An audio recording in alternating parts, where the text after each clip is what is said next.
Chapter 250. How could they not shout when they saw their idol appear? Among them, there were also boys who were screaming excitedly. For example, Senior Mingxi, I love you, I don't mind being down there.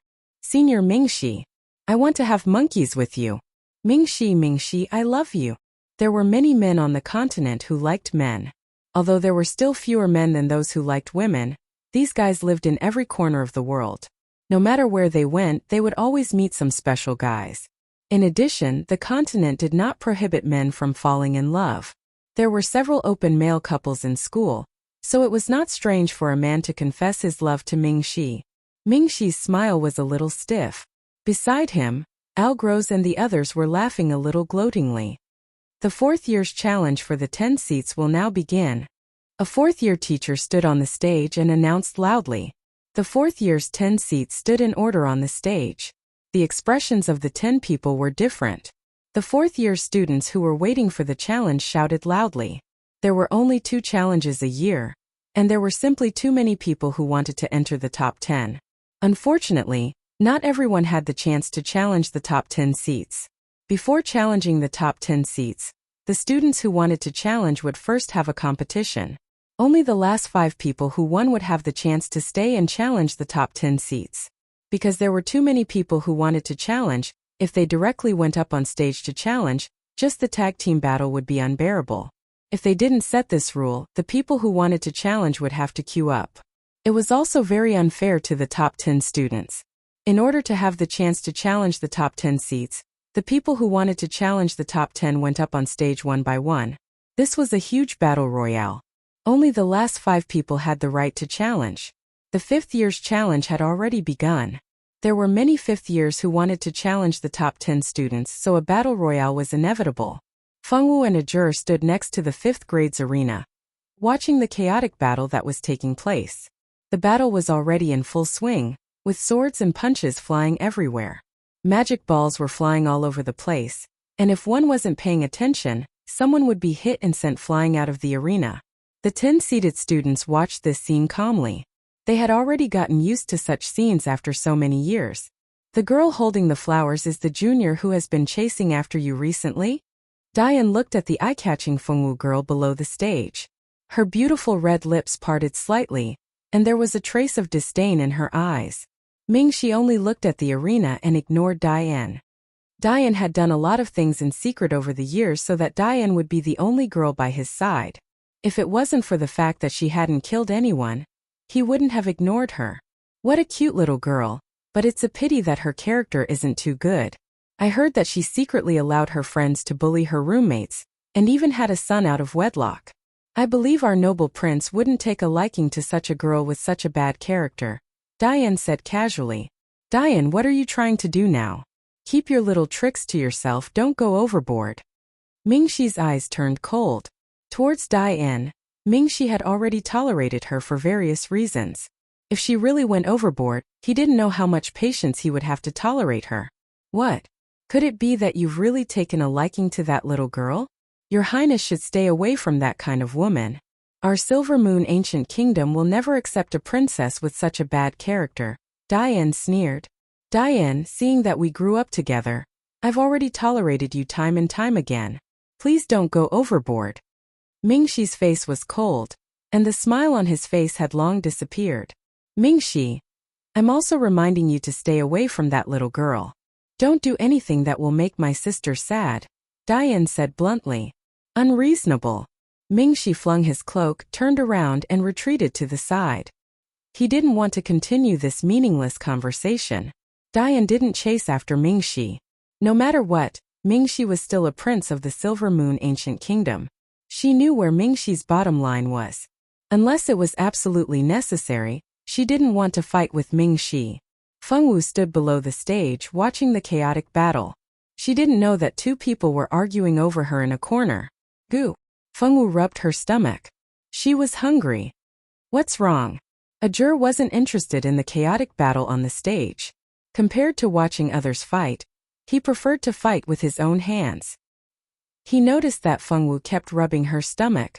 Thinking that her stomach wasn't feeling well, he asked with concern.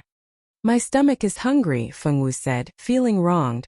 Because she had to buy flowers in the morning, she didn't eat her fill before coming out. Now her stomach felt empty. She was very, very hungry. I'll go buy you something to eat. Wait here obediently. Don't run around, okay? Ajur sighed and reminded Fengwu. Okay. Fengwu answered obediently. Seeing that Fengwu agreed, Ajur left with peace of mind. He knew that Fengwu girl had always been an obedient girl. As long as she promised something, she would definitely do it. Therefore, he wasn't worried that she would run around. After Ajur left, Fengwu stood alone in front of the stage with a large bouquet of crystal roses. She attracted a lot of attention, but she acted as if she didn't see it and didn't react at all. Norville saw a figure carrying flowers from afar, and walked towards the 5th grade stage with interest. He didn't know who sent the flowers. It was such a big bouquet and he even let a girl carry it like that. Which guy was so ungentlemanly? He had to go over and take a good look. When he got closer, why did that black-haired figure look so familiar? Fengwu, it's really you, Norville said in surprise. When Fengwu saw Norville, her eyes immediately turned red. You're lying. Mingxi didn't accept my flowers. Fengwu felt wronged. In order to buy this bouquet of flowers, she scrimped and saved for a month. She didn't even buy her favorite steamed buns and drumsticks. It was all to save money to buy flowers for Mingxi. She hoped that Mingxi would agree to marry her after receiving the flowers. She didn't expect that not only was Mingxi not happy, he also didn't accept her flowers. You sent flowers to Senior Mingxi. Norville suspected that he had heard wrongly. Didn't you say it? I met by chance and sent flowers. I did all these. Why is Senior Mingxi still unhappy? Fengwu was a sensitive girl. Even if Mingxi kept smiling when he talked to her, she still knew that Mingxi wasn't happy. This made Fengwu very disappointed. When did I ask you to do all these? He was so wronged. He definitely didn't say that. Norville didn't accept this injustice and immediately started to cry out. Chapter 251. You clearly said that before. Fengwu bit her lip. Seeing that he refused to admit it, her eyes turned red and she looked indescribably wronged. Although Norville never considered himself a good person, he was always very gentlemanly when facing women. Seeing that Fengwu was wronged, he immediately coaxed her. Don't cry. It's my fault. It's all my fault. I admit that I was wrong. Why don't you hit me? Let's stop crying, okay? I'm not crying. Master had said that in the world of warriors, there was blood but not tears. She had never cried before. Her eyes were red and he could clearly see the tears in her eyes. How could she say that she wasn't crying? How could she be considered crying? Although that was what he thought as a veteran in the field of love, Norville wouldn't say it out loud. Experience had taught him that when a woman was crying, he should never try to reason with her. Whatever she said, he could only listen. Seeing the strange gazes around him, and some people even looked at him with condemnation, as if he was a big bad guy who bullied a girl, Norville felt that it was better to take Fengwu somewhere else first before asking her slowly. His mind was still in a daze and he had no idea what had happened. He only understood one thing. Mingxi had rejected her flowers, but what was with the coincidental encounter? Please don't let it be what he was thinking. Fengwu, why don't we go over there and sit? Norville asked carefully. Unexpectedly, Fengwu shook her head. No, Ajur wants me to wait for him here. Fengwu had always been very obedient. She would obediently do what she promised others. Since she had promised Ajur that she would wait for him here, she wouldn't leave. Although he didn't know who Ajur was, it sounded like he was Fengwu's friend. In order to take the Fengwu girl away, he didn't want to stand here and be the center of attention. As expected, he was trying to trick her. Your friend told you not to leave the 5th training ground, right? Don't worry, as long as we don't leave this training ground, your friend will definitely be able to find us. At worst, it would just take a little more time. Notre Dame du Starlight had 10 large training fields. What were they used for? Of course, they were used to practice magic and martial arts. The ground here was made of special materials. No matter how strong an attack was, it wouldn't be damaged. When students wanted to practice magic or martial arts, they would mostly practice in these 10 training fields. Each training ground was very large and could accommodate about 500 people training at the same time without affecting each other. Every time the school held the 10-seat challenge, It would be held in these 10 training grounds. The training ground was so big that it was not easy to find a single person. In order to get Fengwu away from the crowd, Norville started to yell without any guilt. Fengwu gave it some thought, and only nodded 2 minutes later. After Fengwu agreed, Norville didn't dare to delay for even half a minute. He immediately brought Fengwu to a place with fewer people, and started to ask Fengwu what she had done. When he heard that Fengwu had unexpectedly bumped into Mingxi outside the dormitory, the classroom, and the men's restroom, Norville said that he needed some time to calm down. Looking at the Fengwu girl blinking her big innocent eyes, Norville felt very helpless. What was this called? Heavens, it was all his fault. He shouldn't have told Fengwu these things. If he hadn't said these things, this wouldn't have happened, and he wouldn't have been blamed by the Fengwu girl. He felt so wronged. Xiaowu, don't tell me you did everything as I told you last time? Norville didn't have much hope. Yes, I did say what you told me to say, but Mingxi was still not happy. Fengwu couldn't understand why Mingxi's reaction was different from what Norville had said. Norville. Nonsense, which man would be happy when someone said that he was more beautiful than a flower? Norville felt so wronged.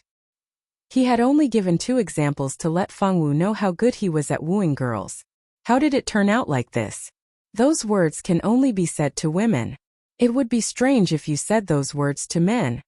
Norville couldn't help but growl. That's not what you said. Why didn't he tell her that those words could only be said to women? Norville was so mean. Senior Mingxi must be angry.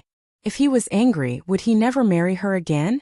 The more Fengwu thought about it, the sadder she felt. Her eyes turned red again. Stop, don't cry. I'll think of a way. I'll think of a way to make him accept you. As long as you don't cry, everything can be discussed. You said it. Fengwu's eyes lit up. Her eyes weren't red anymore.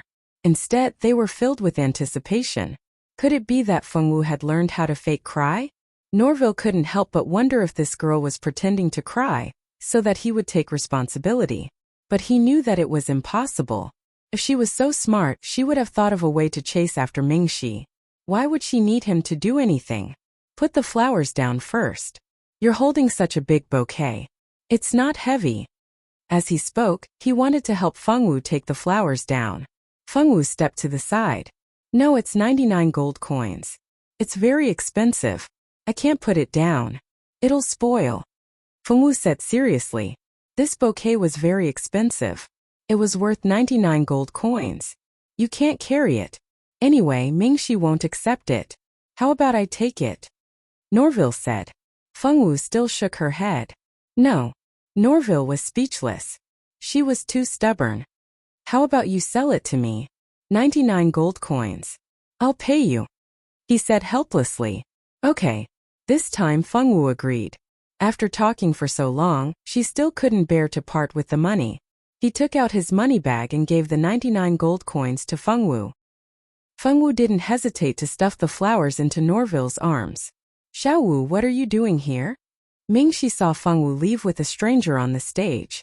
First, he didn't take it to heart. He only thought that it was Fengwu's friend. It wasn't until Diane ran over and exposed Norville's identity. When he found out that Norville was a playboy who changed women as quickly as he changed clothes, Mingxi couldn't stand it anymore. He told the teacher and chased after Fengwu. When he found Fengwu, he saw her handing the flowers that were meant for her to Norville. At this moment, Mingxi felt very unhappy. He had a charming smile on his face, but behind him was a black lily background. He walked over to Fengwu as if nothing had happened. Fengwu thought that Mingxi was still unhappy because of her. She was a little nervous. Isn't this Senior Mingxi? Senior, are you looking for Xiaowu? As a playboy, Norville quickly realized that Mingxi's mood wasn't right. He laughed in his heart. So this girl wasn't singing a one-man show. I know you. You're the 3rd year 5th place Norville. Are you going to miss the 3rd year's competition? What he meant was, why aren't you leaving? Thank you for your concern, Senior Mingxi. However, the 3rd year's competition is in the afternoon. There's no hurry. Norville smiled casually. As he spoke, he looked at the flowers in his hand and took in a deep breath with an intoxicated look on his face. Chapter 252. Mingxi's eyes darkened, and a sense of displeasure rose in his heart. There was also a faint sense of regret. Although he didn't accept Feng Wu's flowers, he didn't like Feng Wu giving her flowers to other men. Junior Norville, Xiao Wu is different from your usual girlfriends. Please stay away from her. I don't want you to hurt my friend. Thinking about what he heard from Dai and about Norville, Mingxi secretly became vigilant. He didn't want the pure Feng Wu girl to become this playboy's prey.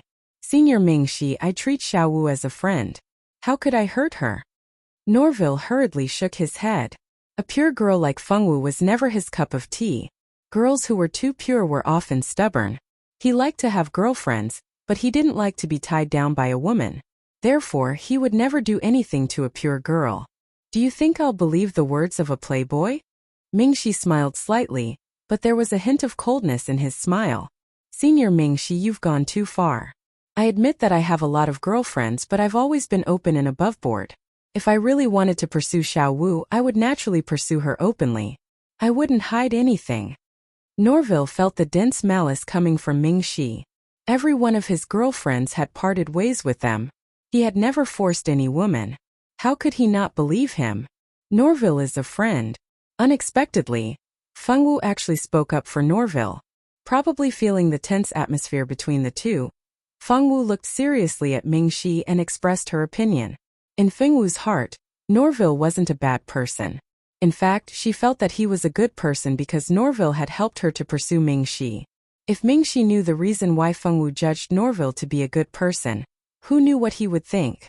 Fortunately, he didn't have reading skills, so he couldn't know what Feng Wu was thinking. He's a friend, not a bad person, Feng Wu repeated seriously. Mingxi was a little unhappy in his heart. This was the first time that Feng Wu went against him for a man. Feng Wu had always been a good girl. It was rare for her to go against people like this. Feng Wu's protection of Norville made Mingxi feel that he disliked this playboy even more. Didn't she say that she wanted to marry him? Now she was protecting another man. Mingxi didn't know what was wrong with him. He just felt very unhappy, and he didn't like Norville at all.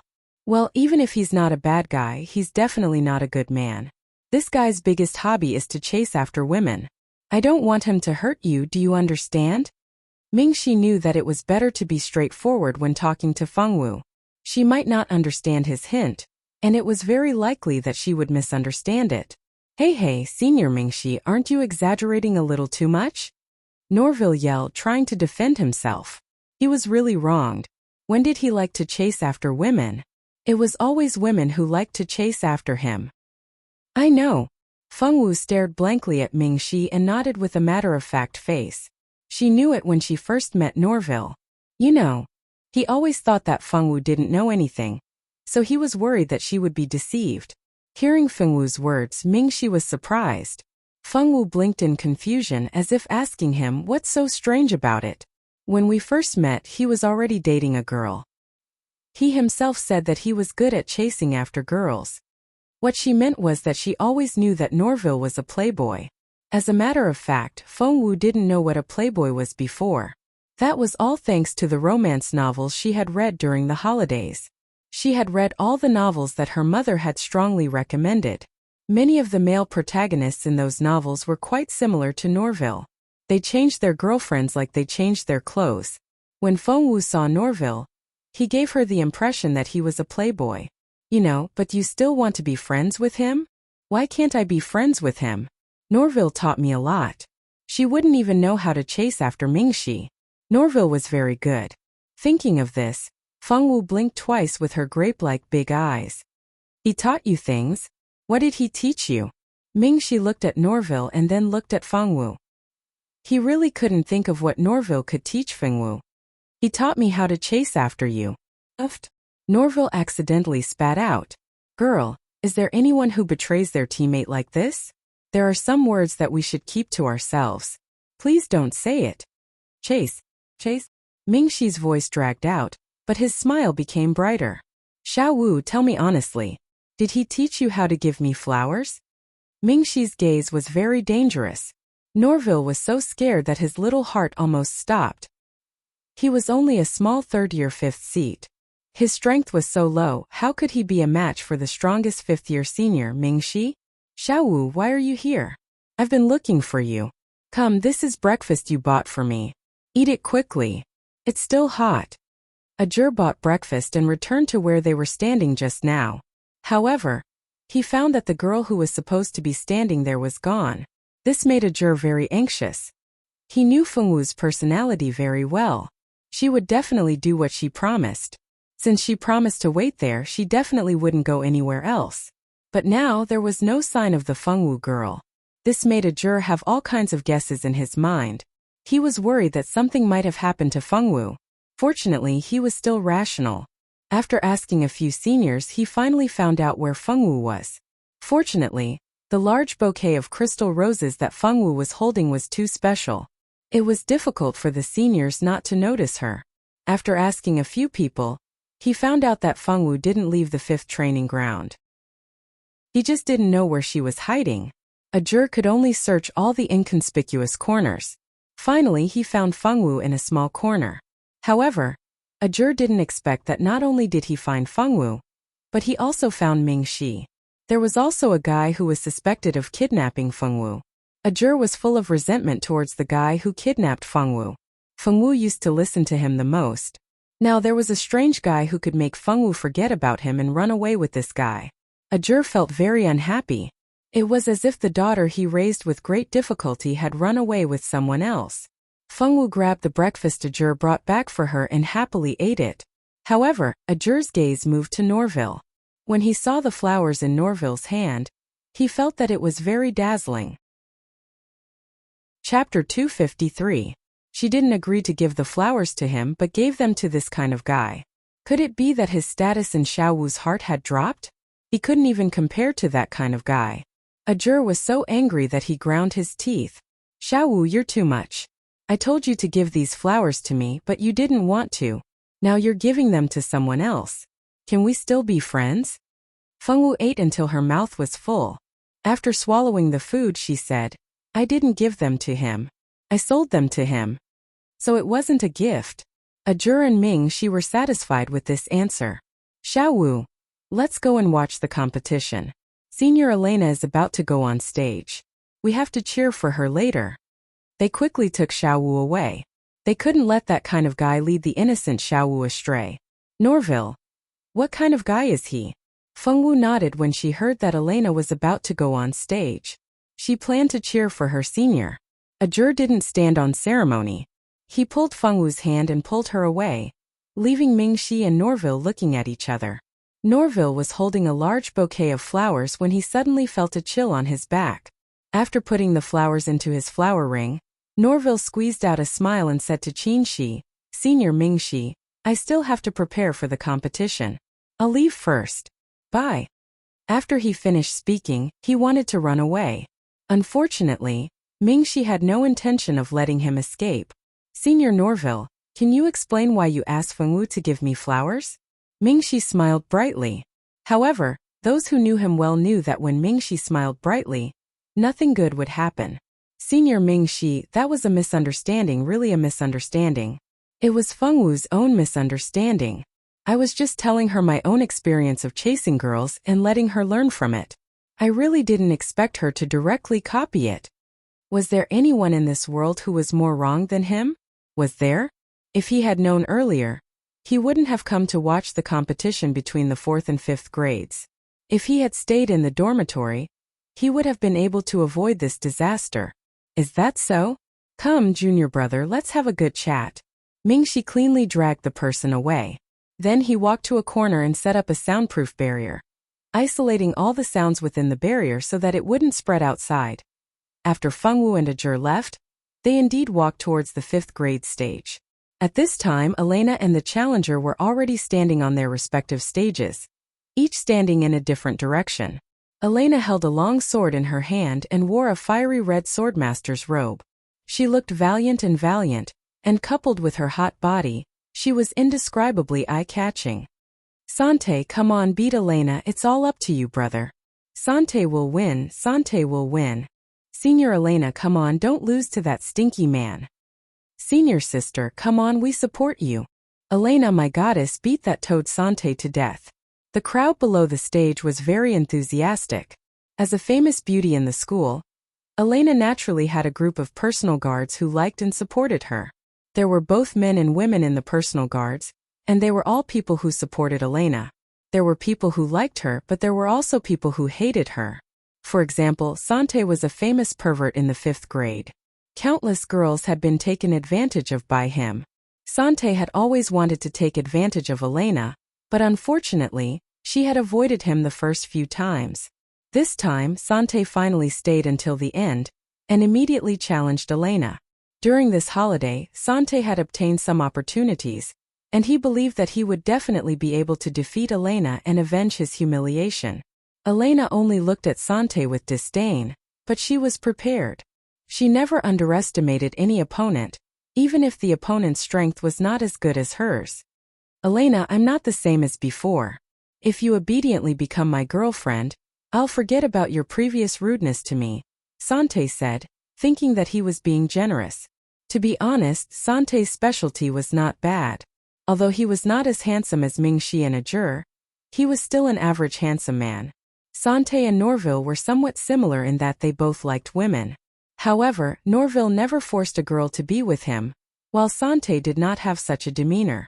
As long as he had his eyes on a girl, he would use all kinds of methods to force the girl to be with him. Elena had saved several girls who were forced by Sante. You're dreaming before the sky is dark. Elena sneered. She had always looked down on men like Sante, but she would not underestimate a man like him. Sante was lustful, and he would do anything to achieve his goals. However, he was smart enough not to cross the line of the school, so he was able to stay in the school and not be expelled. Elena was not afraid of a villain. However, if the villain was not only evil but also smart, then Elena would have to pay attention to him.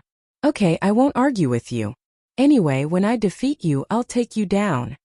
Sante's face darkened after hearing Elena's words, but he was not flustered and exasperated. Instead, he was very rational. Because of his rationality, Elena never dared to underestimate him, even if Sante had never defeated her once. Come on, Senior Elena. Fengwu shouted at the ring after finishing her breakfast. After Fengwu, Ajur also shouted to cheer for Elena. Although cheering for Elena was just an excuse for him to lure Fengwu away, he would not slack off when it was time to cheer for her. Hearing Fengwu's voice, Elena looked down the ring and saw Fengwu and Ajur. She smiled at them, as if she was thanking them for cheering for her. The challenge begins. The challenger Sante will fight against the challenged Elena. There is no time limit until the winner is determined. After reading these words, the teacher hit the gong on the stage. With a dong sound, the challenge officially began. The two people on the stage were both swordmasters. As the match officially began, they raised their swords and attacked each other at the same time. Sante was very strong, and his sword was famous among the 5th grade for being difficult to block. On the other hand, Elena was also very strong, and her movements were more nimble than Sante's. After exchanging about 20 moves, Sante gradually fell into a disadvantage. Although he was at a disadvantage, Sante did not panic at all. He was so calm that Elena did not dare to be careless. She felt that Sante still had some tricks up his sleeve. Sure enough, Sante made his move. His sword move changed, and the sword technique he used was actually one level higher than the one he used just now. It seemed to be a newly acquired sword technique, and its level was not low. Chapter 254. The sky was filled with red light following Sante's sword, attacking Elena directly. The fire elements in the air seemed to be attacking Elena. Elena's expression hardened as she raised her sword to meet the attack, dispersing the fire-fighting aura. At this moment, Sante's sword attacked. He was fast, twice as fast as before. Sante's sword moves became faster and faster, and all of them were aimed at the female's sensitive parts.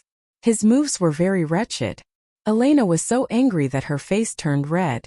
She was disgusted by Sante's shamelessness. She also increased her speed to meet the attack. To be able to sit in the 8th seat of the 5th grade, Elena's strength was no joke. She would let Sante know that he was dreaming if he thought he could win against her with just a set of sword techniques. Elena's hands moved faster, and her sword moves were ruthless. She didn't hold back at all, as if she was determined to teach Sante a lesson. Fighting aura filled the entire arena. The students below the arena all felt a sense of pressure and a slight sense of suffocation. Everyone below the arena had a new understanding of the strength of the two people on the arena. Sure enough, those who could walk onto the arena were no weaklings. The weak ones had all been eliminated from the arena. Elena's attacks became fiercer. Sante's expression changed. Fighting aura surrounded his sword, and the fighting aura in his body was pushed to the limit. It looked like he was about to use a big move. Seeing this, Elena didn't dare to delay. The fighting aura in her body increased, and the sword in her hand danced.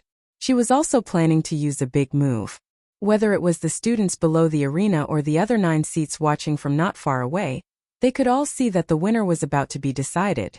Sante's fire-fighting aura turned into a fire dragon and attacked Elena. The fire dragon was about 10 meters long, and its momentum was like a swan. It rushed towards Elena with the force of a thunderbolt. Elena's move was also finished. A giant bird soared into the sky with Elena's sword move. At a glance, the giant bird wasn't ordinary. It was the Eastern divine beast, a phoenix. This phoenix was surrounded by water vapor. It was actually a phoenix condensed from water fighting aura. Water and fire didn't mix. A dragon and a phoenix appeared in the sky at the same time. Although they weren't real dragons and phoenixes and didn't have consciousness, they were just energy bodies condensed from fighting aura. However, the natural repulsion between water and fire also allowed these two types of energy to erupt with a super strong attack power when they appeared at the same time. A dragon and a phoenix mercilessly rushed towards each other in the sky. When the two forces collided, there was a loud bang. With a loud bang, the two types of energy exploded at the same time. Elena and Sante used their combat power to create a protective cover for themselves at the same time. Unfortunately, the power of the explosion was simply too strong. There was simply no way to stop it. Cracks could be heard coming from the defensive barrier. In the end, the barrier shattered completely. At the same time, the two of them were sent flying by the scattered energy particles. A burst of explosive energy rushed out from the stage and rushed directly below the stage. The students below the stage were shocked and instinctively wanted to hide. Fortunately, the stage had already been set up with a formation. The attack on the stage would not hurt the audience below the stage no matter what. After the false alarm, when the smoke dissipated, the audience could finally see the tragic situation on the arena. Elena and Sante were both sent flying by the energy. Sante was sent flying out of the arena. He was seriously injured and coughed up blood. Although Elena didn't get sent flying by the explosive energy at the last moment, in order to stay on the arena, she was more seriously injured than Sante. Fortunately, her magic robe blocked most of the attack, so these injuries weren't fatal. After spitting out a mouthful of dirty blood, Elena slowly stood up from the ground. Although she was a little dispirited, she didn't look seriously injured. Elena wins this round. The supervising teacher announced the result without any emotion. Sante and Elena were immediately helped down. Then, 2 teachers from the pharmacy department gave each of them a potion and told them to take it to heal their injuries. In addition, there were also senior students from the light major who helped them treat their injuries.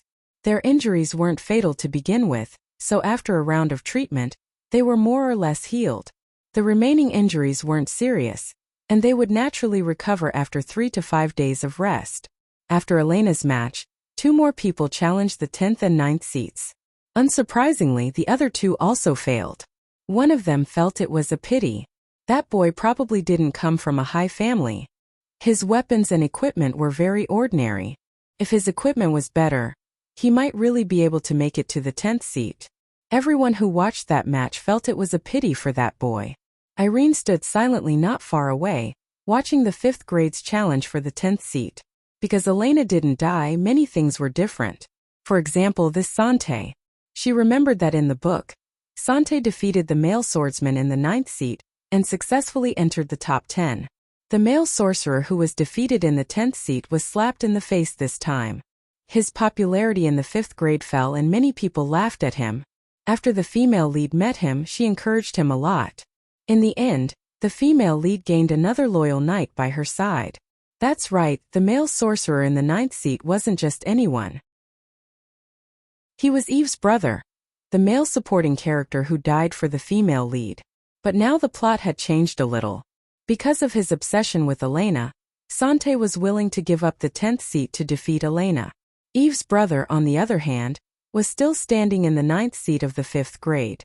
She didn't know if this change would affect the future. Thinking of this, Irene thought of something important. The most important female supporting character in the book, Feng Yanran, should be reaching the Notre Dame du Starlight soon. Speaking of Feng Yanran, she was the most important female supporting character in the book. But this female supporting character was a little strange. In the book, no matter if they were the female lead's friends or enemies, none of them had a good ending. But Feng Yanran was an exception. Feng Yanran lived well until the end of the book. Not only did she live well, but she also became the Blood Emperor of the Blood Clan and married a swordsman in the human world. The two of them lived a happy life after marriage. The reason why Feng Yanran was able to live until the end was because of the female lead. Feng Yanran and the female lead were the strongest friends in the book. When the female lead found out about Feng Yanran's true identity, not only did she not report it to the school, she also helped Feng Yanran hide her identity. In the end, Feng Yanran's identity was still exposed, and the Feng clan became the target of public criticism. The strongest person in the Feng clan, Feng Wuxia, died from qi deviation while cultivating. Feng Tianqing was alone, and he was soon schemed against and killed. In the entire Feng clan, only the eldest young master of the Feng clan survived. That eldest young master seemed to be called Feng Juntian. Chapter 255. Feng Juntian was able to survive because he had already become one of the Star Generals. Those people were not bold enough to attack the Star Generals of the Star Hall, so Feng Juntian became the only survivor of the Feng family. When she was reading the book, she only felt that the description of the Feng family and Feng Yanran was very vague. For example, because Feng Yanran was a hybrid of a human and a bloodkin, her body had a serious genetic defect. To put it bluntly, it was a combination of different species that gave birth to a child with a genetic defect. Although the bloodkin looked exactly like humans, they were not real humans. How could different species combine? It was like a cat and a mouse or a sheep and a wolf. Two different species, even if they were forced to combine, not to mention whether they could give birth to a child, even if they were lucky enough to give birth, the child would only be a monster and would not be able to live for long. Feng Yanran's body had always been weak, because of the genetic defect caused by the combination of different species. From time to time, she would feel weak and cold because of the lack of blood in her body. Originally, the novel mentioned that if Feng Yanran's bloodline defect could not be solved before the age of 20, her body would become weaker and weaker, and she would not be able to live past the age of 20. But then one day, after disappearing for a period of time, Feng Yanran returned. Her bloodline defect had been completely cured, and her strength had greatly increased. She had also become the strongest blood kin, the Blood Emperor. How her genetic defect was cured, and what happened during the time she disappeared, the novel did not mention anything. Originally, she thought that it would be explained clearly in the story, but there was no story related to Feng Yanran. So, many things about Feng Yanran were mysteries. She did not want the female lead to have such a powerful bloodkin princess as Feng Yanran as a helper, but she could not think of a solution for the time being. The bloodkin were not to be trifled with. If she ran to go against Feng Yanran, she was afraid that Feng Tianqing would not let her go even before the bloodkin made a move. She could also make friends with Feng Yanran before Zicheng did. But after Feng Yanran's identity was exposed, the female lead, Zicheng, had been chased and beaten for a period of time. The vampires were the enemies of mankind, and Zicheng was a traitor to mankind by helping the vampires. Later on, if it wasn't for Zicheng's strength increasing greatly, leading the male lead and the supporting male lead to eliminate the powerful enemy that escaped from the virtual world, she wouldn't have been forgiven by everyone. Later on, because she signed a treaty with Feng Yanran for the peaceful coexistence of humans and vampires, she became a hero among humans. Thinking about the things that she would have to face if she were to be friends with Feng Yanran, she decided not to get close to Feng Yanran. After all, she was not Zicheng. Zicheng had the favorability system in his hands, so he was not afraid that Feng Yanran and her mother would do something bad to her. She did not have that kind of golden finger. Feng Tianqing had never been easy to deal with in the novel. Except for her own daughter and her husband, who was the prince of the bloodkin, she only cared about others. For some reason, Feng Tianqing was cold-blooded to her own family. She could not figure out what the Feng family had done to her to make her hate them so much. She was still very weak now, and the princess of the bloodkin was not to be trifled with. Zicheng was also able to maintain a good relationship with Feng Yanran and her mother because of the favorability system. If it was her, she would not have such confidence. Although she wanted to counterattack the female lead, she was not without self-awareness. Thinking about it, the safest way was to secretly divide the relationship between the female lead and Feng Yanran. She could not let them have the possibility of becoming best friends. Let's not talk about Irene's thoughts. Half of the 5-year competition had already passed, and the other half was for the 10 seats to challenge the people they wanted to challenge. The winner would obtain the opponent's ranking, and the loser would remain on the same ranking without any changes. Among the 10 seats, they had a certain understanding of each other's strength. The 6th seat challenged the 5th seat, the 3rd seat challenged the 2nd seat, and the 9th seat challenged the 8th seat. Among them, the 10th seat, the 7th seat, the 4th seat, and the 1st seat, Mingxi did not make a move. They just watched from the side. Seeing the 9th seat challenge Elena, Irene smiled coldly. He was indeed Eve's brother. As expected, his character was not good. Wasn't he challenging Elena now because he wanted to defeat her when Elena was hurt? Fengwu and Ajur also stared kindly at the 9th seat that they did not know. Challenging Senior Elena now is most likely because he wants to take advantage of her when she is hurt. This 9th seat does not seem to have a good character. Bad guy. Fengwu said the word with a serious expression. Her expressionless face puffed up due to anger, like a cute pufferfish. This guy can just wait to be taught a lesson by Senior Sister Elena. He thinks that he can take advantage of Senior Sister Elena just because she's injured. He'll be crying later. Ajur was indeed a straightforward person. It did not take long for the 9th seat contestant to admit defeat. He stepped down from the arena with an ugly expression on his face.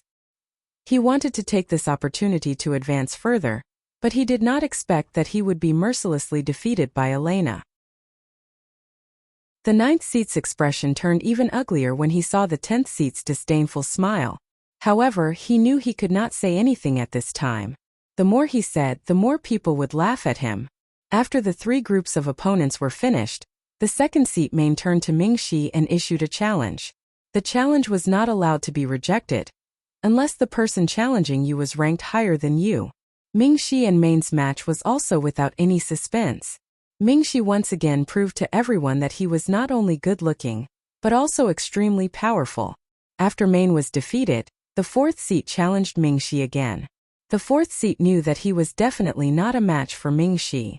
The only reason he challenged him was to see how big the gap was between him and the 1st seat. The truth was that the gap was indeed quite big. He had to work harder in the future. Mingxi defeated the 3 challengers effortlessly. The competition for the 10th seat was officially over. There were no changes to the rankings. The 4th year's competition ended earlier than the 5th year. Skycliff and the others were already waiting below the stage, watching Mingxi beat up his opponents.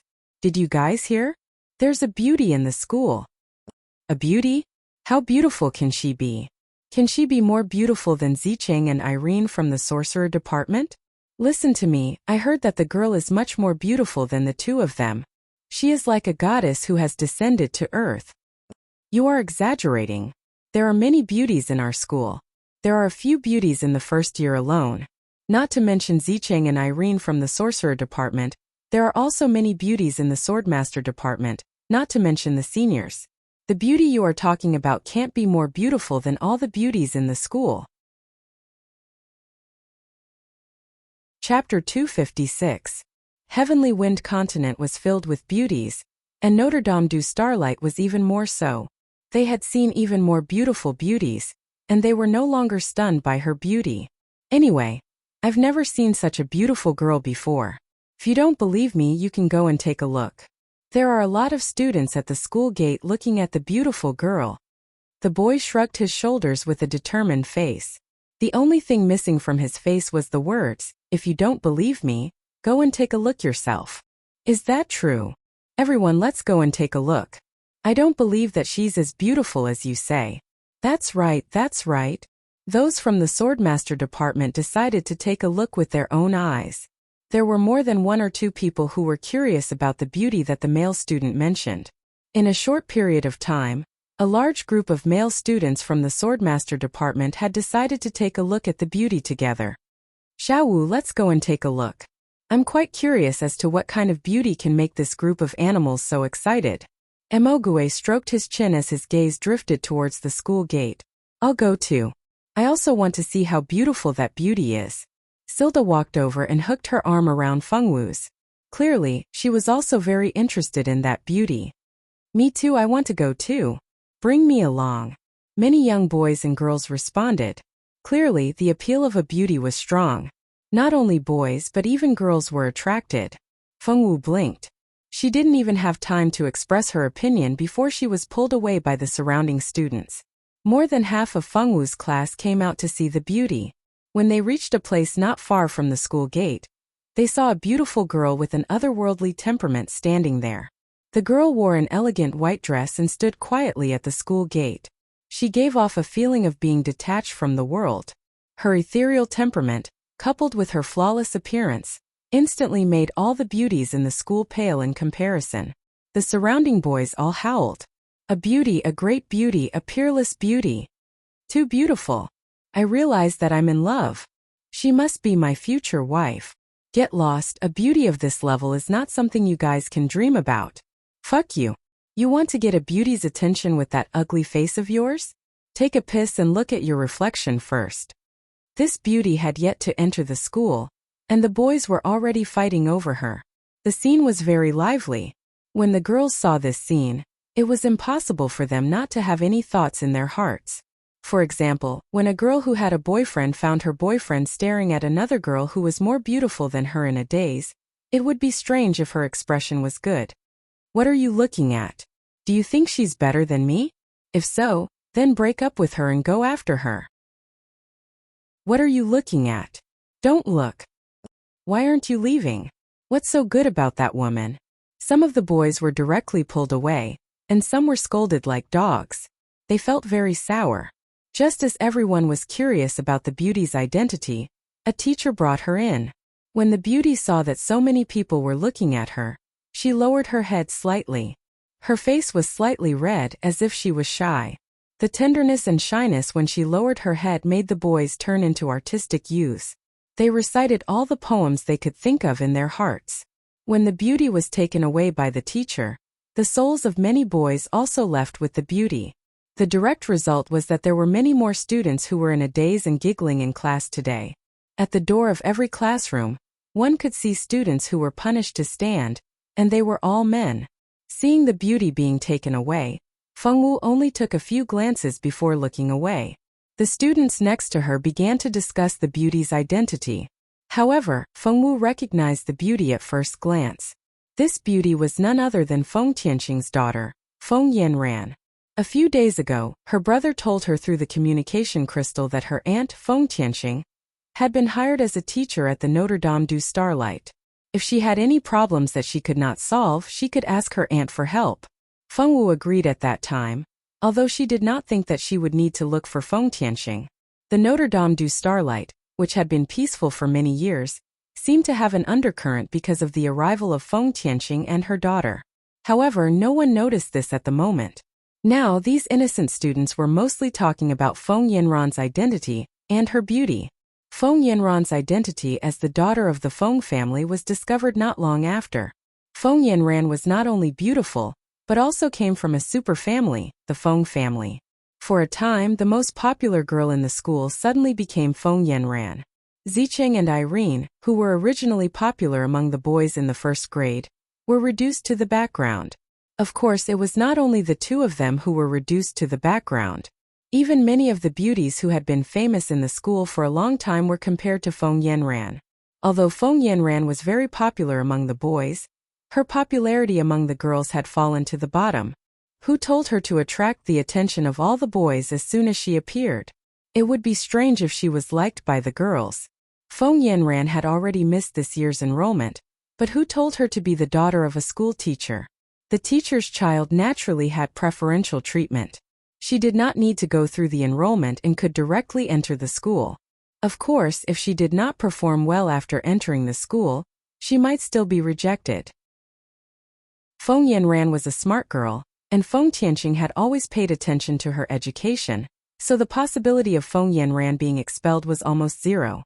Probably because her body was not very good, Feng Yanran did not enter the most popular mage department and swordsman department.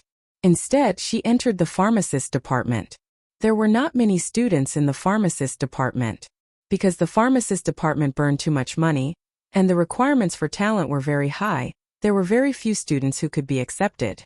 Although the combat power of the pharmacist department students was not high, they could make friends with those strong people through medicine. Therefore, in the school, the students of the pharmacist department were the most difficult to deal with. Feng Yanran could be accepted by the pharmacist department, which also proved that her talent should be good. Otherwise, even if Feng Tianqing was the teacher of the Notre Dame du Starlight, those old-fashioned people in the pharmacist department who only looked at talent and not background would not agree to accept her. Feng Wu's enrollment had nothing to do with Feng Wu, but on a quiet morning, Feng Wu once again entered everyone's sight. "Hello, classmate. Can you help me call Feng Wu?" Feng Yanran looked at the blushing boy in front of her in front of everyone's curious and amazed gazes. She had a soft smile on her lips. That smile was as bright as the stars and captivating people's souls. "Okay, I'll go now." The boy's face was as red as blood. He turned and trotted into the classroom, but he did not pay attention and directly hit the door frame. Chapter 257. Suddenly, the students who had been peeking at Feng Yanran burst into laughter. The boys were pointed at and laughed at, and their faces became redder. The 10 of them stood up in embarrassment and did not dare to look at Feng Yanran again. They rushed into the classroom directly. Feng Wu was sitting in her seat and reading. These books were romance novels that Mo Gue had lent her. Norville felt that Feng Wu seriously lacked common knowledge about love, so he let Feng Wu read more romance novels, which would be helpful to her. Therefore, Feng Wu had been reading romance novels in class these days. Feng Wu's classmate, Feng Yanran is looking for you at the door." After the boy finished speaking, he looked at Feng Wu anxiously, as if he wanted her to go out quickly and not let Feng Yanran wait for too long. Feng Yanran? Looking for her? Feng Wu blinked, wondering why Feng Yanran was looking for her. "Yes, you should go out quickly. Don't let her wait for too long." The boy wanted to grab Feng Wu's hand and pull her out. Unfortunately, before he could grab Feng Wu's hand, he was slapped heavily in the face. With a loud slap, Mo Gue slapped the boy's hand away without hesitation. "What do you want to do? How dare you touch her?" Mo Gue stared at the boy with an unfriendly expression, as if he would not be polite if the boy dared to touch her again. After being slapped by Mo Gue, the boy looked a little embarrassed and seemed to realize that his behavior was wrong. "Sorry, I didn't mean to. I was in a hurry. It's not good to let Feng Yanran wait for too long. You really care about her. Unfortunately, no matter how good you are to your family, she won't like you." Some girls had already noticed the interaction between the boy and Feng Wu, and they looked down on the boy's behavior of pleasing Feng Yanran. "That's right, all of you are rushing to suck up to Feng Yanran. Boys are really a bunch of perverts who judge people by their appearance. Hey, don't overturn the whole boat, okay? The rest of us didn't do anything." A boy felt wronged and said loudly, That's right. What does this have to do with us?" A heated debate broke out between the boys and girls on this topic. Feng Wu and Mo Gue didn't join them. "Xiao Wu, are you going to see Feng Yanran?" Feng Wu nodded. For Feng Yanran, Feng Wu didn't have any bad feelings, except that she always made Xiao Yi cry. Mo Gue was also curious as to why Feng Wu was here, so he whispered into Feng Wu's ear, "All right, then go quickly. Remember to tell me the details when you come back." After Feng Wu glanced at him, she walked out of the classroom and went to see Feng Yanran. This was the first time that Feng Wu and Feng Yanran had met after leaving the Feng family. "Xiao Wu. Great, I finally see you. Why didn't you come to me and my mother? We waited for you for 2 days, but you didn't come to us, so I had to come to you myself." Feng Yanran and Feng Tianqing both thought that Feng Wu would come to them after knowing that they came to Notre Dame du Starlight. They didn't expect that after waiting for a long time she still didn't come. In desperation they had to come to Fengwu in person. Why should I go to you? She didn't need their help. Didn't brother say that she should only go to Aunt Tianxing when she was in trouble? Fengwu blinked her big eyes, and there was some confusion in her eyes. Feng Yanran didn't expect Fengwu to say this. A trace of embarrassment flashed across her small face, and then she returned to normal. We are family. Now that we are not at home and are outside, of course we should help each other. Fortunately, Feng Yanran didn't know Fengwu for the first time. She knew that her temperament was like this now. To be honest, the current Fengwu and the girl in her impression were really different. The Fengwu in Feng Yanran's impression was impulsive and bad-tempered. Because she took some of her favor in the Feng family, she put on airs and made her fall into the water. Because of this, she suffered a lot in her heart. Originally, she thought that after returning to the Feng family this time, Fengwu's reaction would be very big. Unexpectedly, Fengwu seemed to be a different person. Nothing happened. Not only did she not lose her temper, but she also didn't say anything. Was this still the Fengwu of that year? This change was too fast. Feng Yanran's heart was full of doubts, but other people in the Feng family didn't care about it. It seemed that Fengwu had changed a lot in these years. Feng Yanran didn't expect that this Fengwu had changed a long time ago. The reason why the Feng family didn't find out was that they thought she was stimulated and had a big change. They didn't think that the Fengwu now was no longer the Fengwu at the beginning. Brother said that when I have something to do, I can go to my aunt for help. The implication was that she didn't need their help now, so she didn't go to them. Feng Yanran's mouth twitched. She understood what she meant, but she didn't know how to answer. It turned out that she and her mother only needed her to see Fengwu when she needed them. Feng Yanran didn't want to continue this topic, so she changed the topic. Xiaowu, how is Xiaoyi? How is he recently? I haven't seen Xiaoyi for a long time. I miss him. Can I go and see him after school today? Feng Yanran changed the topic to Xiaoyi. Fengwu looked at Feng Yanran, pursed her lips and said, Xiaoyi doesn't like you. He cries when he sees you. It's better if you don't see him. She didn't want Xiaoyi to cry endlessly. Feng Yanran, don't you know how to chat? The two didn't talk for long before Feng Yanran left. She found that she and Fengwu had nothing in common. No matter how she tried to find a topic, she couldn't chat happily with Fengwu. Fengwu always had a way to choke her words back. After they left unhappily, Fengwu returned to the classroom. The matter of Feng Yanran coming to Fengwu had caused all kinds of speculations in all grades. After all, the two had the surname Feng. Maybe they were relatives. But if Fengwu was really a member of the Feng family, why didn't they hear the sound of Feng before? At school there was a lot of speculation. Some people guessed that Fengwu might be a side relative of the Feng family. Some people said that the two had nothing to do with each other. Maybe Feng Yanran and Fengwu just happened to have the same surname. In short, Fengwu's trip to the swordsman department made Fengwu, who had been quiet for a while, become a hot topic again. When Fengwu returned to the classroom, she was immediately warmly welcomed by the students. A group of people with Emogue as the guard asked several questions about Fengwu. In the end, they pieced together the questions and finally found out that Fengwu and Feng Yanran were cousins. After work, the students were really shocked. No one would have thought that Fengwu was a direct descendant of the Feng family. Moreover, she was the daughter of the head of the Feng family. Feng Yanran was just a cousin and she was already so famous. Fengwu, a direct descendant, was so low-key. If it wasn't for Feng Yanran coming to find her, no one would have connected Fengwu with the Super Feng family. Chapter 258. When Fengwu's true identity was revealed, the students in the class were shocked. Why didn't Fengwu say that she had such a strong background earlier? Even if she wanted to keep a low profile, she didn't have to pretend to be a commoner.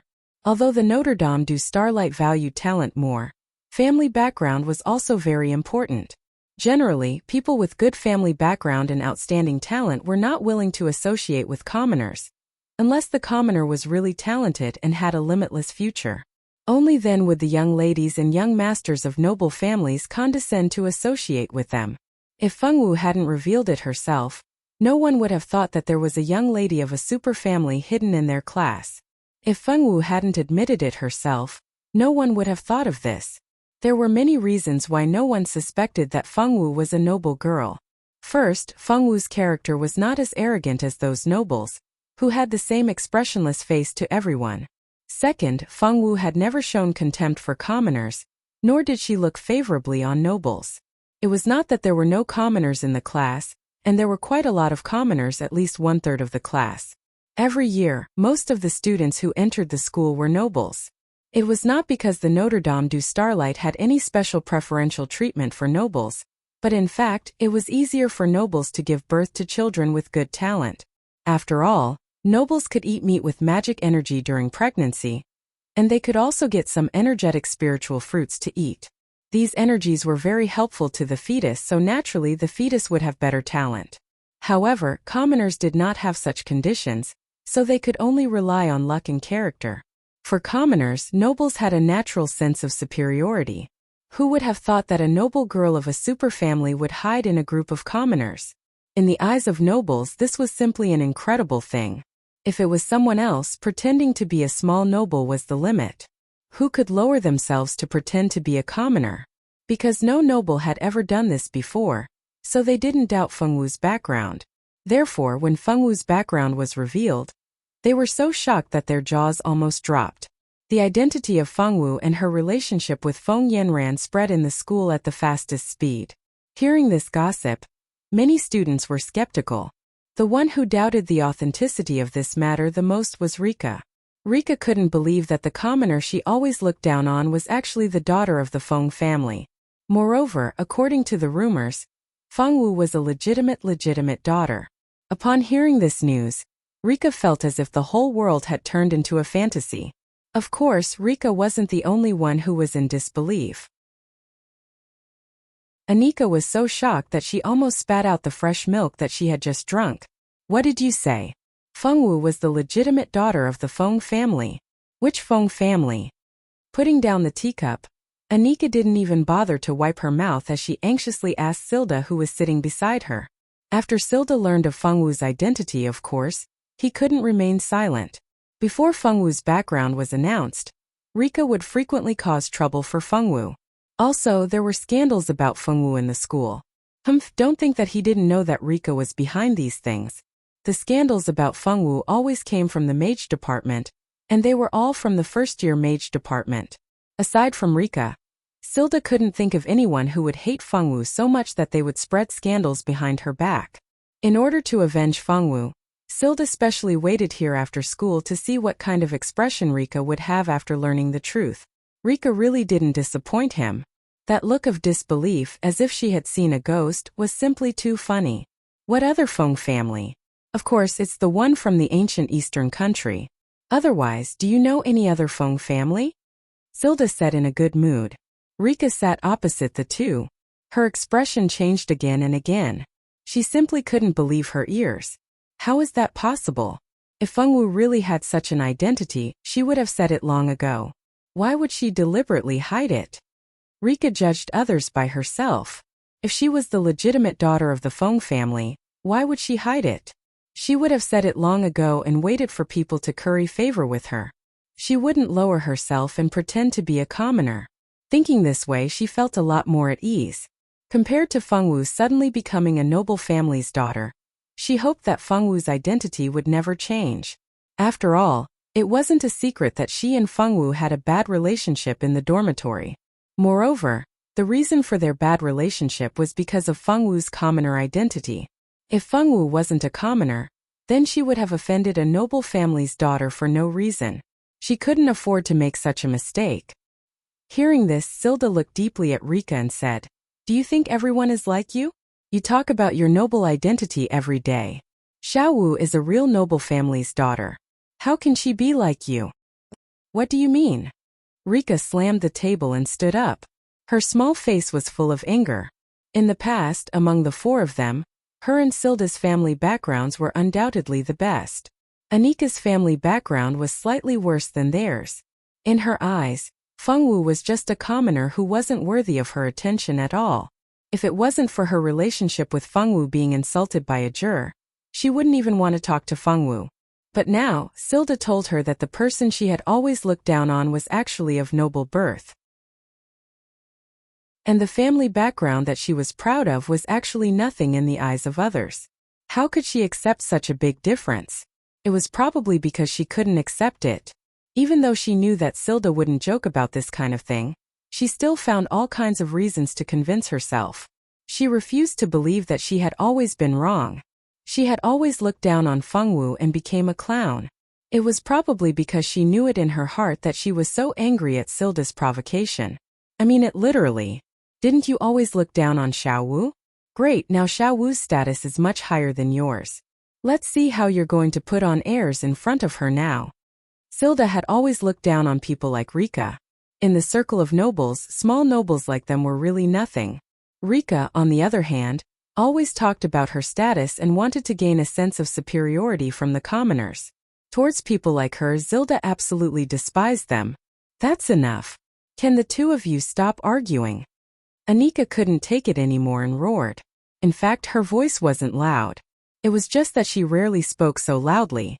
This caused Rika and Silda to be stunned. By the time Fengwu returned, the argument had already ended.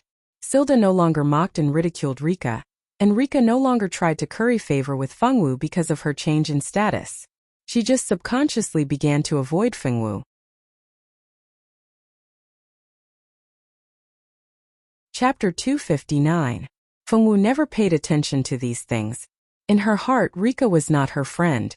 Since they were not friends, then she naturally would not care about Rika's attitude. In the fierce storm caused by Feng Yanran's arrival, the semester ended. After this final examination, the first years finally had a ranking. However, this ranking was not based on the competition, but was always based on the students' written test results and actual combat results. Fengwu was ranked 10th by the teacher. It was not because Fengwu's strength was lower than theirs, but because Fengwu's written test had a lot of points deducted. In terms of actual combat results in the swordsman department, she had always been ranked first and had never fallen from the throne of first place. However, this girl's results in other non-combat subjects were a mess. Mathematics, geography, and continental history weren't too bad as they all got full marks for these three subjects. However, when it came to the language subject, it turned out to be Manjiang Hong. He even got an eye-catching score of 0. The difference in results was so big that it blinded everyone's eyes. Student Fengwu, please explain what is going on. Why did you get a 0 in ancient language, dragon language, and dwarf language? 80% of these questions are multiple choice questions. Why did you leave them all blank? Even if you filled in any one of them, it is impossible to get a 0. The language teacher was so angry that she almost slammed the table. What was going on? This child obviously did very well in other subjects.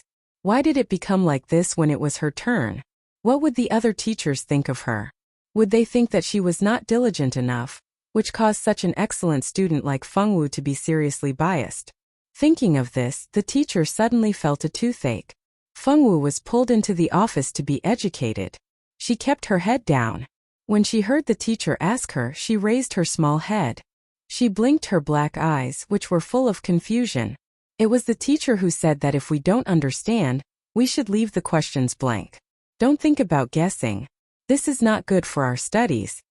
The teacher felt that she had been stabbed and was seriously injured. She did not know what to say. This was indeed what she had said, but she had never met a student who really followed it. For example, this kind of multiple choice questions were completely free marks. Normal people would choose an answer to fill in even if they did not know how to do it. There was a 1/4 chance that they would get it right. She did not even answer the free marks questions, and even used the words she said in class to shut her mouth. She did not know what to say and felt very depressed. After weakly scolding Fengwu, she waved her hand to let Fengwu leave the office. Fengwu obediently went out and helped the teacher close the door. Fengwu was a little unhappy when she left the office. It wasn't that she didn't want to do well in the language exam, but she didn't have the nerve. Fengwu had tried her best to learn those difficult languages, but she couldn't master them at all. Ajur and Emogwe also comforted her, telling her not to take it to heart. In any case, her chances of encountering dragons and ancient ruins in this life were not high, and the chances of encountering dwarves were even lower. Since she did not encounter these people and things, it did not matter if she did not learn the 3 languages well. In fact, the language exam at Notre Dame du Starlight was not as simple as these 3 languages. There were more than a dozen languages and scripts from other races and civilizations for students to choose from. Each student had to choose 3 languages to study. Fengwu had chosen these 3 languages, but in the end, she had not learned anything even after studying for almost a year. Although she did not get first place in the final exam and did not get the only free meal, she could eat in the dining hall on the 3rd floor. This was also good news for Fengwu. When she thought about the delicious food, she almost forgot about the small matter of being scolded by the teacher. After going back to pick up baby Fengyi, Fengwu walked into the student cafeteria with her son, who had grown up a lot. The students were already calm about Fengyi's arrival. Ever since Fengyi could eat some supplementary food, Fengwu would bring her son to the cafeteria to eat from time to time. Because Fengyi was very cute, he attracted the love of many little girls who were overflowing with love. Even the waitress would give Fengwu face and specially leave more food for her. Because Fengyi loved to eat egg custard, the waitress would specially leave a portion for Fengyi, so that the little bun could eat it when he came. "Little Yi, you've gained weight again." A girl's eyes lit up when she saw Fengyi. I happily walked over and touched his chubby little face. "So cute, little Yi is so cute. If only my child could be so cute in the future." Is Xiaowu going to the 3rd floor? Yes, the list of the 10 seats is out today. Xiaowu is the 10th seat. She is qualified to eat on the 3rd floor. Congratulations, Xiaowu, you can finally eat delicious food. Remember to tell us what the 3rd floor looks like when you come down. We entered the school together, we still don't know what the 3rd floor looks like. More and more people gathered around. Some wanted to be intimate with Fengwu, and some wanted to congratulate her. Fengwu nodded at them as a response. Everyone was used to Fengwu's inarticulate manner, so they did not resent her for not being friendly enough. Fengwu wanted to go to the 3rd floor, so the little baby Fengyi naturally had to follow. This made the young boys and girls on the 1st floor a little reluctant. Little Yi was a very cute little baby. His little mouth could always make them laugh. Thinking that they would not be able to see this little fellow when they eat in the future, everyone was a little disappointed. Fortunately, they did not leave the school. Even if they could not eat together in the cafeteria, they could still meet in other places in the school. The waitress told Fengwu to remember to bring the egg custard back for little Yi when she left. Fengwu nodded her head with bright eyes. The waitress was a good person. The 3rd floor of the student cafeteria had always been the place where the most elite students of each year gathered. Only the 10th seed of the year could step into this world. Today, a strange combination appeared in this world. It was a black-haired little loli and a white and chubby little bun. The appearance of Fengwu and little bun undoubtedly attracted attention. The uniform on her body proved her identity as a first-year student, and the fact that she could come up to the 3rd floor also proved to everyone that she was one of the 10 seats of the first years. Little bun Fengyi opened his eyes wide and looked at the unfamiliar people around him. The 3rd floor was very big, but there were not many people. Because only the 10 seats of each year would step into this place, there were naturally not many people. Little bun struggled on Fengwu's body and said in a childish voice, "Mommy, go down." Chapter 260. Fengwu put Little Bun down. Little Bun was already more than a year old and had already learned how to walk. He could even speak very clearly now. Little Bun was put down on the ground. His little legs jogged forward. In front of him was none other than the dining table. There was also an auntie behind the dining table. However, Fengwu was familiar with this auntie. Even Little Bun was familiar with her. "Auntie Tianyu." Little Bun ran towards Tianyu when he saw someone he knew. Tianyu did not notice anyone coming up. When she heard this familiar voice, she immediately looked forward. Sure enough, she saw a chubby and cute little thing running towards her. "Little Yi." Tianyu hurriedly walked out from behind the dining table and hugged the little darling who was running towards her. Carrying Fengyi, Tianyu looked up to look for another figure. Sure enough, she found a black-haired little loli not far away. Tianyu greeted Fengwu. She held Little Bun in her arms and smiled. It was obvious that she was in a good mood after seeing Fengwu and her son. "Come, help yourself to whatever you want to eat. The food on the 3rd floor is cheap and the dishes are several times more sumptuous than those on the 1st and 2nd floors. These are all benefits for the 10th seat students." Tianyu had already found out that Fengwu had become the 10th seat student of the first grade not long ago. To be honest, when she first saw the list of the first grade's 10th seat students, Tianyu had rubbed her eyes a few times, afraid that she had seen wrongly. She would never have dreamed that the seemingly weak and delicate Fengwu would actually have the strength to be in the top 10 of the year. Although she was only in the 10th place, this kind of ranking was already very impressive for a new student. Thinking about how there were so many new students, it was already very impressive for her to be in the top 10 out of hundreds of people. Fengwu nodded and walked to the dining table to get a plate. Then she put all the food she wanted on the plate.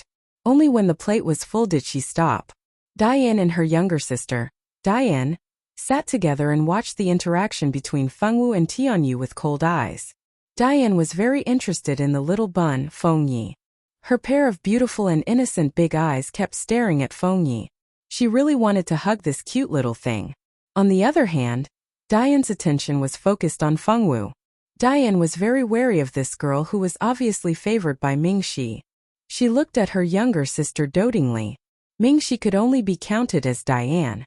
No woman could take away the person Diane liked. Fengwu took the food she wanted. After paying for it, she casually found a table near the dining table and sat down. As for Xiaoyi, he was still playing with Tianyu. Tianyu lovingly fed Fengyi the egg custard. This egg custard even had minced meat in it. It tasted very fragrant and smooth. Fengyi ate an entire bowl before he stopped eating. Dear, look at that woman. She actually carried the child up to the 3rd floor. It's too outrageous. A girl who looked delicate glanced at Fengwu, then leaned into the arms of a tall and strong boy next to her.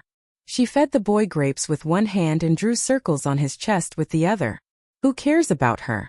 Maybe she is a relative of the auntie who sells vegetables. Sister Mei Luo stares at this kind of inferior person all day long. No wonder she is still in the 2nd grade after 3 years of school. Another equally beautiful woman also clung to the tall and strong boy's body. Her chest was pressed against his arm, and she glanced at Mei Luo flirtatiously. Mei Luo sneered. Is there something wrong with Sister Celia's eyesight? You actually said that the dignified Feng family's first daughter is inferior. I don't know what kind of person a commoner like Sister is. The strong man who was surrounded by 2 women suddenly raised his eyebrows when he heard Fengwu's identity. Darling Mei Luo, you said she is the Feng family's first daughter? Duhan was obviously interested in this topic. Mei Luo was secretly happy. She knew he would be interested, isn't it? She is also Feng Yanran's cousin. The Feng family is really beautiful. Although this Feng family's first daughter is not as beautiful as Feng Yanran, she is also a rare beauty. Feng Yanran's cousin. The strong man's eyes darkened as if he was thinking. So she is Feng Yanran's cousin. No wonder.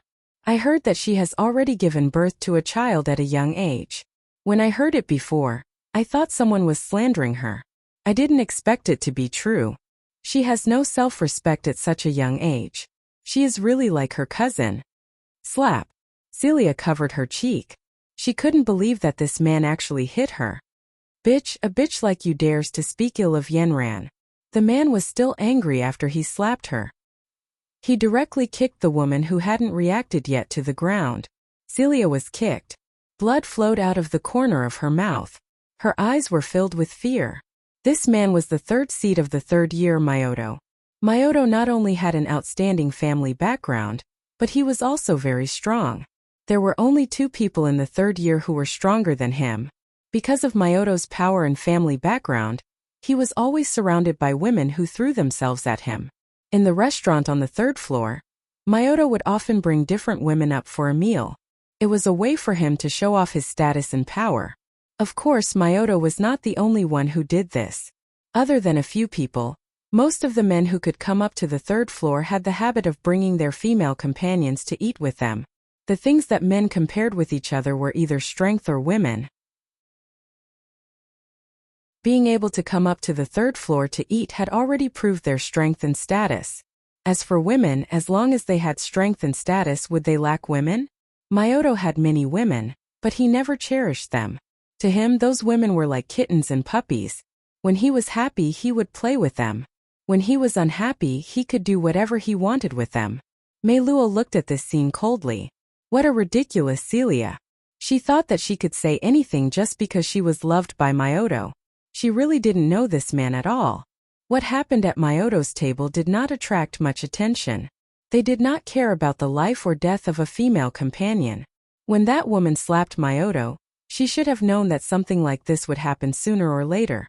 Myoto was never a man who would go easy on women. I was wrong, my dear. I won't do it again. Celia was not completely stupid. She quickly figured out what she did wrong. Because Myoto looked at Feng Yanran differently, she lost control and said those things. She never thought that there would be a day when Myoto would fall in love with a woman so much. This discovery made her crazy with jealousy, but there was nothing she could do. My dear, Sister Celia also knows that she was wrong. Please forgive her this time, Mei Luo said with a delicate voice. Chapter 261. If you dare to spout nonsense again, I will skin you alive.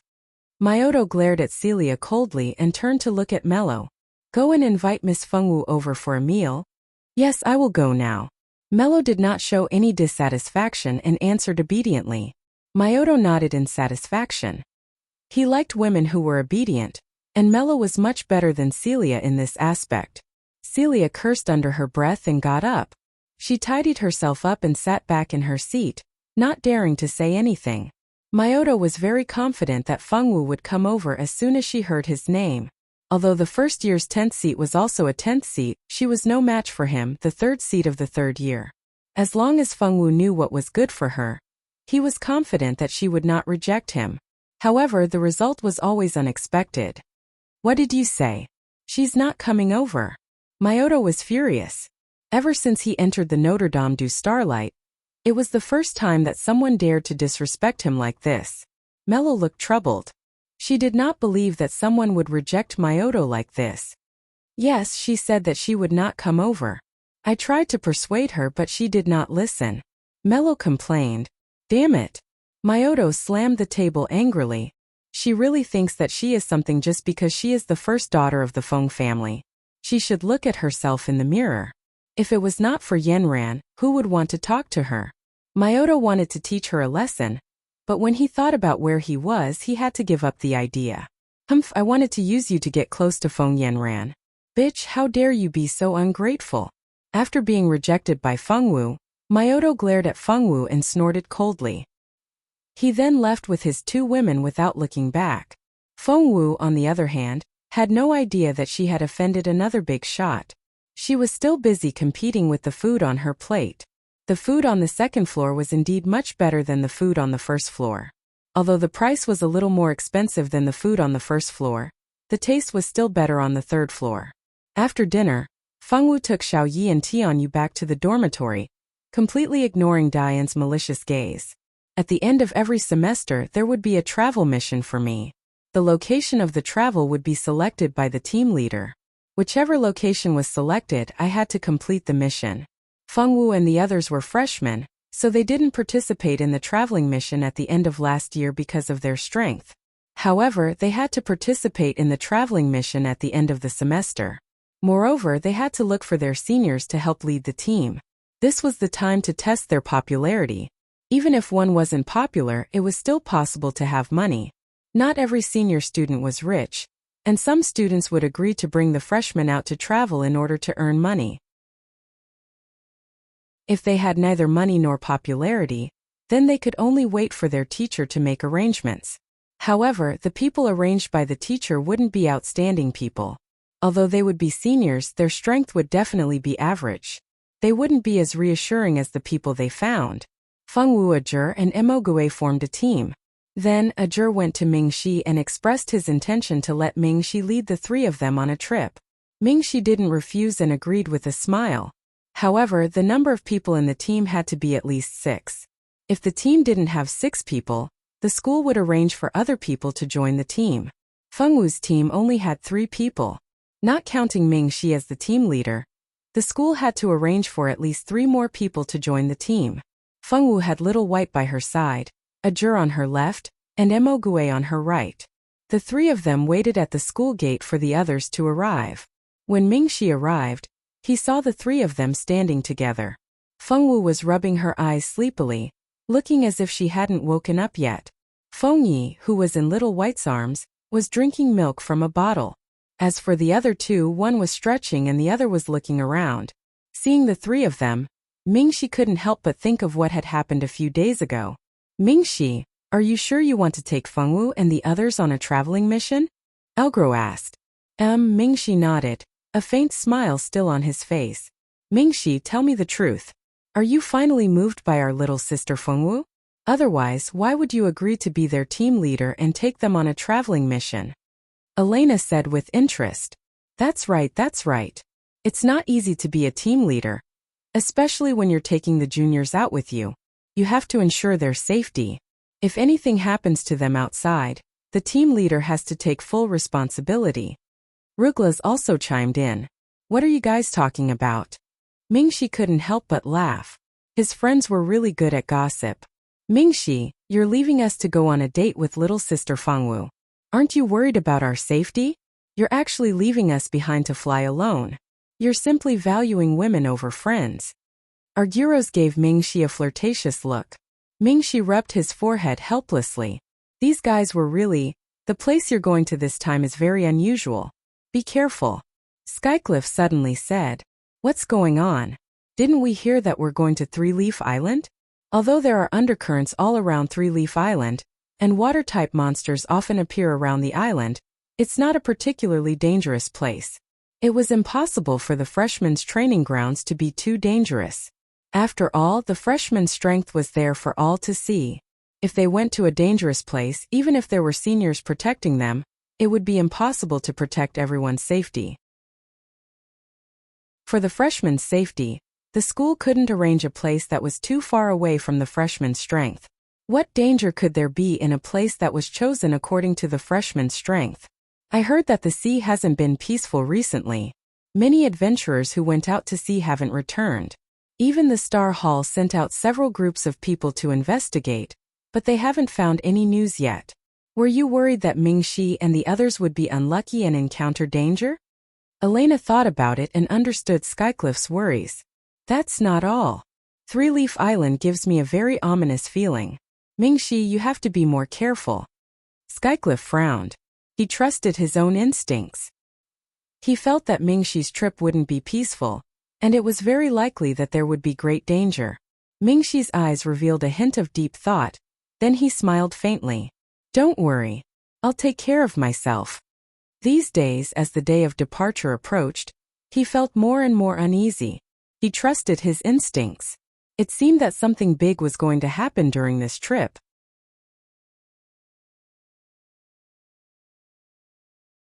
Chapter 262.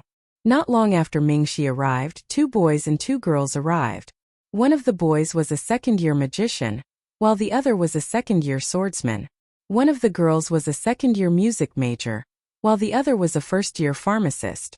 The pharmacist girl was none other than Feng Yanran, who had been in the limelight recently. They had been assigned by the school, so none of them had teamed up with anyone else. After taking a head count, they introduced themselves to each other and headed for the dock. The 2 second-year boys were named O'Brien and Riot. One was cold and the other was calm. They seemed to be nice people. The girl from the music major was named Mildy. She seemed to be of noble birth and was engaged to O'Brien. However, O'Brien wasn't very close to Mildy. He always looked at her with a hint of annoyance. The place they were heading to was a small island in the middle of the sea, so they had to take a boat to reach it. The group went to the beach and hired a boat. It would take a month to travel from the central city to the Three Leaves Island, so they needed to prepare enough food and water. In order to prepare these things, they stayed at the beach for a night. The next day, when everything was ready, they boarded the boat and set off. The shipguard they hired was not very big. There were only 4 crew members on the ship. These crew members were all ordinary swordsmen. Their skills were not bad among ordinary people. Because they had been out at sea for a long time, their skin was darker. However, their bodies were very good. Every one of them was very strong. After the 8 of them were assigned rooms, they went back to their rooms to rest. Life at sea was very boring. Fortunately, Ajur and Emogue had prepared a card game to pass the time. Zicheng was the one who came up with the card game, It was very popular in Central City now. There was also a small square game called mahjong, which was popular in Central City. It wasn't just the nobles who liked to play it. Even the common people liked to play it in their spare time. Zicheng made use of these two playful little things and made a name for herself. The number of suitors chasing after her increased by a lot. I won all of them. Emogue shouted excitedly as he pushed his cards forward. No way, you won again. Are you cheating? Ajur took out some gold coins and handed them to Emogue. He didn't like the guy who had won 3 rounds. Mingxi didn't have any reaction and paid the money quickly. Emogue's luck is so good, Riot said enviously. They had played 8 rounds and he hadn't won a single one. He really wanted to know what it was like to win. You let me win. Emogue laughed arrogantly. He didn't expect his luck to be so good. The sound of cards being shuffled could be heard. Compared to the other table, it was much quieter. For Tuesbaum, I won. Mildy raised her eyebrows proudly at her fiancé, O'Brien. O'Brien and Feng Yanran paid the money quickly. They didn't say anything, but O'Brien secretly looked at Feng Yanran. The admiration in his eyes became more and more obvious. When Fengwu came out of her afternoon nap with the children, she saw the 2 tables playing mahjong and cards. It was a harmonious scene. Xiaowu, you're awake. Do you want to play mahjong? It's fun. Ajur saw Fengwu and waved at Fengwu. He stopped shuffling the cards. Fengwu blinked and looked at the piles of cubes. No, I don't. It's okay. Come sit. I'll teach you. You'll learn quickly. Ajur wanted to pull Fengwu over to help him change his luck. When he heard that Fengwu didn't refuse, he immediately went over and pulled Fengwu over. Ajur let Fengwu sit next to him and let her watch and learn. Xiaowu, where's Xiaoyi? Is he still sleeping? Mingxi didn't see Fengyi, so he asked with concern. Fengwu was a very cute child in his eyes. The students in the school had a lot of guesses about the father of Fengwu's child. Some believed the official statement given by the school, and some didn't. The pregnant fruit was a very rare spiritual fruit. There weren't many people who had the luck to eat the pregnant fruit as an ordinary spiritual fruit, and Fengwu was a little girl. How could she have come into contact with the pregnant fruit? She even ate it by mistake. Those who believed in it believed that Fengwu was indeed unlucky. Or rather, she was so lucky that she could encounter such a rare event that only happened once in 100 years.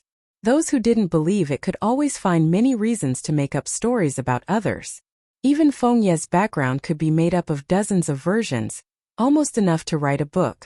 Regardless of whether others believed it or not, Mingxi believed that Fengwu didn't give birth to Fengwu with a man.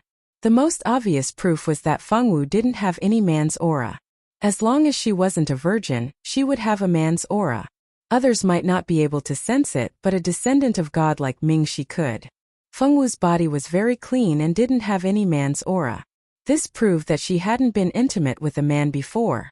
If she could get pregnant without being intimate with a man, it was obvious that she had consumed the wrong fae. Mingxi liked Fengyi and had a natural good impression of him. Fengyi also liked Mingxi a lot. When they first met, he even called Mingxi daddy, which made Mingxi feel very awkward. He's still sleeping, Fengwu said. Is it okay to leave Xiaoyi alone in the room? Will he be afraid when he wakes up? Mingxi asked worriedly. Senior Mingxi, since you are so worried about Xiaoyi, you might as well be his father. Anyway, Xiaowu likes you so much and has proposed to you so many times. If you marry Xiaowu, you can have a cute son. How great would that be? Emogue sincerely treated Fengwu as a friend.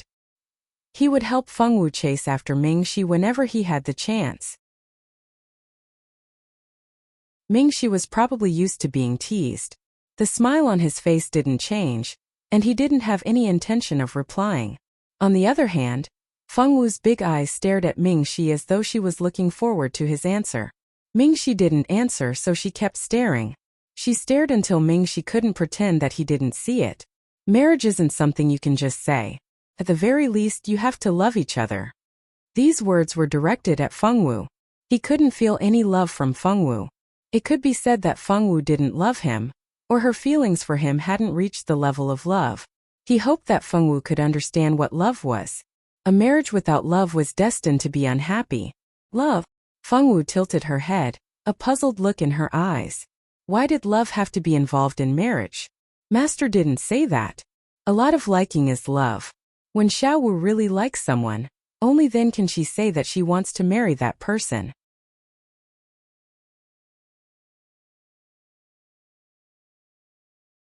Chapter 263.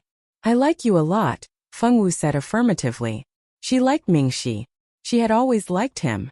Why did Mingxi say that? What's the difference between liking me and liking a jur and Mo Gui? Mingxi sighed. It was a good thing to take this opportunity to let this girl understand the difference between friendship and love. The other team members at the table stopped playing and stared at Feng Wu with interest, waiting for Feng Wu's answer. Mingxi wasn't the only one who noticed Feng Wu's problem. Even a jur noticed it. This girl didn't know what love was. Her reason for proposing to Mingxi was very simple. She just wanted to find a good man to be Xiao Ye's father. Although Mingxi was a good man, he still hoped that Feng Wu could find a man she loved and marry, and not be so ignorant. If Mo Gui hadn't understood Feng Wu's feelings for Mingxi before, he understood now. This girl had caused so much trouble. She had confessed, sent a love letter, and proposed, but in the end, she still hadn't understood. Riot, on the other hand, looked at this scene with great interest. He had a feeling that he had discovered something incredible. Feng Wu fell into deep thought after hearing Mingxi's question. After a moment she said, I like him too. A jur and Mo Gui almost spat. Don't be so honest, girl. It would be strange if he agreed to your proposal if you said that. As expected. Mingxi sighed. He had already expected this result, but he still felt a little disappointed. We'll see when his feelings for me are different from theirs. Feng Wu nodded. A jur and Mo Gui exchanged glances. There was hope. It seemed that Mingxi didn't have no feelings for Feng Wu.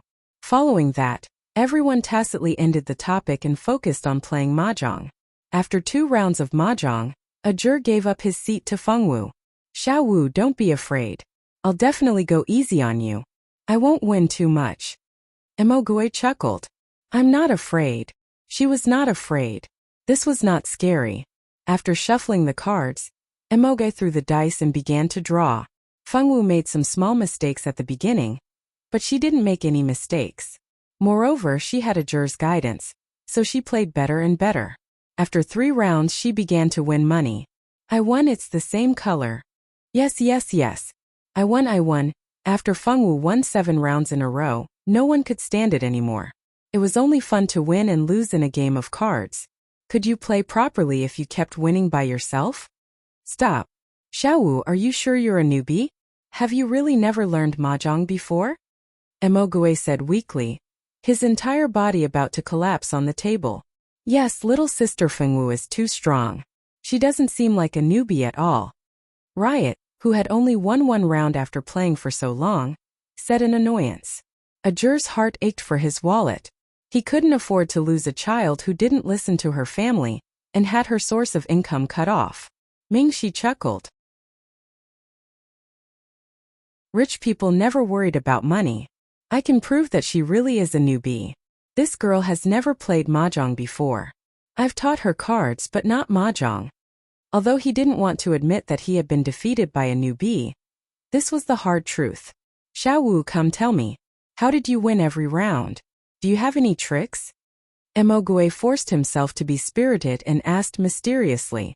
If there really was a trick, he might be able to win every round in the future.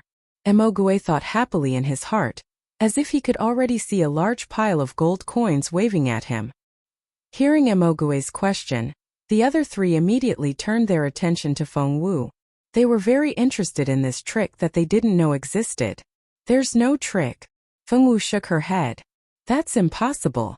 Then how do you win every time? Are you really that lucky? Mo Gui, who had thought that he would hear some kind of trick, was very disappointed. If there was a trick, then it would be fine.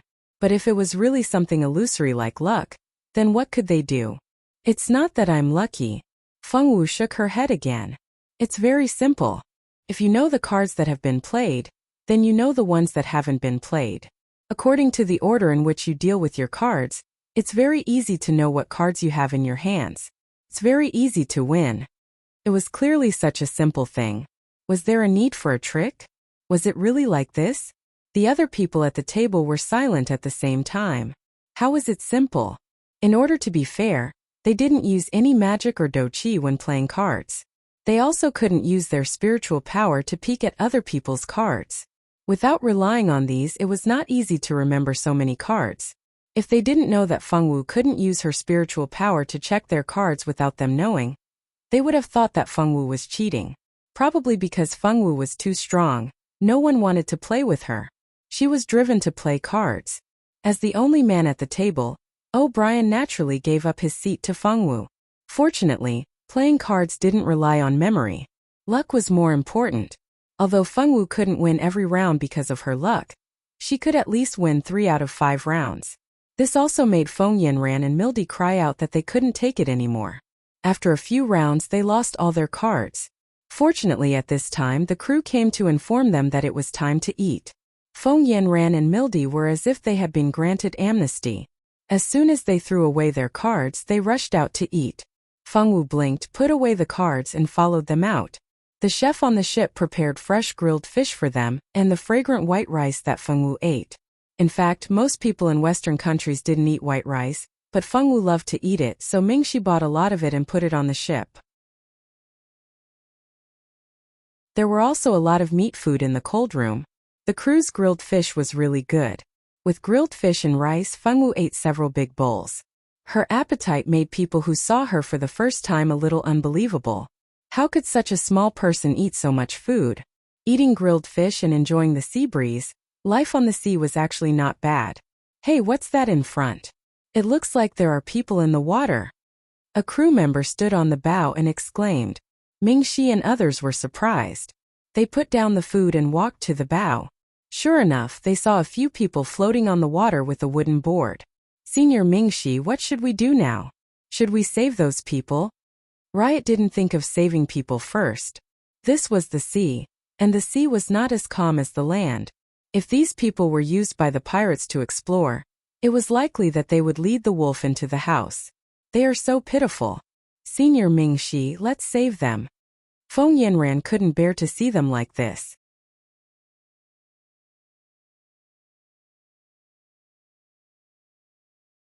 Chapter 264. Feng Yanran could not bear to see the 3 people floating on the surface of the sea. She looked at Mingxi with pleading eyes. You want to save them? What if they are pirates in disguise? Mildy rolled her eyes impolitely. Who was she pretending to be a saint for? She subconsciously glanced at her fiancé, Olian. Sure enough, she saw that Olian was looking at Feng Yanran with appreciation. Mildy's face stiffened, but she did not quarrel with him. But they are not necessarily bad people. What if they are just ordinary people? If we don't save them, they will die. Feng Yanran bit her lips with grievance. Her eyes were full of pity as she looked at the floating people on the sea. Senior, save those people. There are no other ships nearby. They should not be pirates in disguise. O'Brien subconsciously helped Feng Yanran. Mingxi released his divine sense and searched the surrounding 100 meters of sea area. Indeed, there were no other ships. Drive the ship over there and save the 3 people. Mingxi ordered the helmsman at the helm. The helmsman responded and turned the ship to the position of the 3 people. After a few days of getting along, the crew could see who was the master of the 8 people, so they did not dare to disobey Mingxi's orders. Great! Thank you, Senior Mingxi. Feng Yanran was so happy that she almost cried. Mingxi did not comment and slowly responded. There was no emotion in his eyes. However, O'Brien seemed to appreciate Feng Yanran's kindness very much. His eyes were looking at Feng Yanran, as if he did not see his fiancée standing next to him. The ship quickly drove over, and the crew pulled the 3 people out of the water. Only one of the 3 people still had a weak consciousness. The other 2 had already fainted. Among the 3 people, there was a young woman wearing a mage robe. The woman looked about 18 years old. The other 2 men were wearing swordsman robes. They looked a little older, but they were not more than 25 years old. Save the princess. After struggling to finish this sentence, the male swordsman who still had a weak consciousness also fainted. Hurry and help them into the cabin. When Feng Yanran saw that the last person had also fainted, she immediately ordered several crew members standing next to her. When the crew members saw that it was Feng Yanran who was speaking, this unbelievably beautiful woman, their faces were slightly red as they responded. Several people moved and helped the person inside. Seniors, I will leave the two men to you. I will help the girl change out of her wet clothes. After Feng Yanran finished speaking, her beautiful figure turned and hurriedly walked into the cabin. Humph, pretentious. Mildy looked at Feng Yanran's back with disdain and snorted. Hearing Mildy's disdainful words, Olian looked at her with disgust and followed her into the cabin. Orion, wait for me. Mildy didn't care about anything else. She chased after her fiancé and ran inside. Emogue watched this farce and kept shaking his head. Sigh, I didn't expect that the three of them would become a triangle after just knowing each other for a few days. Ajur did not respond to him. He only looked unhappily in the direction that Feng Yanran disappeared. Feng Yanran really doesn't know the rules. Senior Ming, she didn't even say anything. She, a freshman, dares to order us around. I don't know if she has been spoiled by the men in the school. That's why she has such guts. Ajur had always had an unruly personality. Don't look at how he usually spoiled Fengwu and listen to her when he spoke. In fact, he was the most unruly person. Unless it was someone he recognized, he would not listen to anyone else. It was impossible to make him obedient without the strength that he recognized. Girls like Feng Yanran, who only had a beautiful appearance and weak strength, were even more impossible to make him yield. Riot, who had a calmer personality than the others, was not ordered by a junior. Junior Yanran is probably too worried about those three people. She probably didn't do it on purpose. Riot still couldn't bear to see a kind-hearted girl being hated by her classmates. Ajur was the new chief of the first grade. If he really hated Feng Yanran, it would not be good news for her. As a senior, if he could help a junior, he wouldn't mind a little help. Don't say any more. Let's go in and see those three people. Xiao Wu, go help Feng Yanran. Mingxi didn't need to think to know that Mildy would definitely not help Fengwu. The only one who could help now was a girl like her. Fengwu nodded and walked directly into the cabin. When Mingxi and the others entered the cabin, there were already two crew members helping the two men change their clothes. The only woman was nowhere to be seen. She should have been moved into a separate room. How are they? Mingxi asked O'Brien, who was guarding at the side. Their injuries are not serious, but they have been drifting on the sea for many days without any fresh water or food. Their bodies are extremely weak now, and some of the small wounds on their bodies that were not serious have started to fester because they have been soaking in the water for so many days. They must be treated as soon as possible. I know, Mingxi replied faintly and let the two crew members who had changed their clothes leave. After the crew members left, a faint purple light appeared in Mingxi's hand. He didn't see how he moved, but the purple light in his hand carried a sense of vitality and flew to the two people. The wounds on their bodies quickly healed and soon there was only a shallow line of new flesh left. It's okay now. When they wake up, drink a bottle of recovery potion and eat something to replenish themselves. They will soon recover. O'Brien, you stay here. When they wake up, remember to ask them about their origins. After arranging the task for O'Brien, Mingxi did not stay. Instead, he went to see the woman in the other cabin. In the other cabin, the two cousins, Fengwu and Feng Yanran, had helped her change her clothes. The clothes were Fengwu's. The clothes were too small for her. The woman's frame was bigger than Fengwu's. Wearing Fengwu's clothes was obviously not suitable for her. Feng Yanran had no choice but to take out a set of clothes that she had never worn before and put it on the woman. As a pharmacist student, Feng Yanran brought a lot of potions with her. Before helping the woman change her clothes, she fed her a bottle of recovery potion. Therefore, Mingxi did not need to consume his magic to heal her. The woman's recovery was good. Mingxi and the other men just glanced at her and left. They did not stay in the room for long. But before leaving, Mingxi asked Feng Yanran to stay and watch the woman. If she woke up, she would ask about her origins.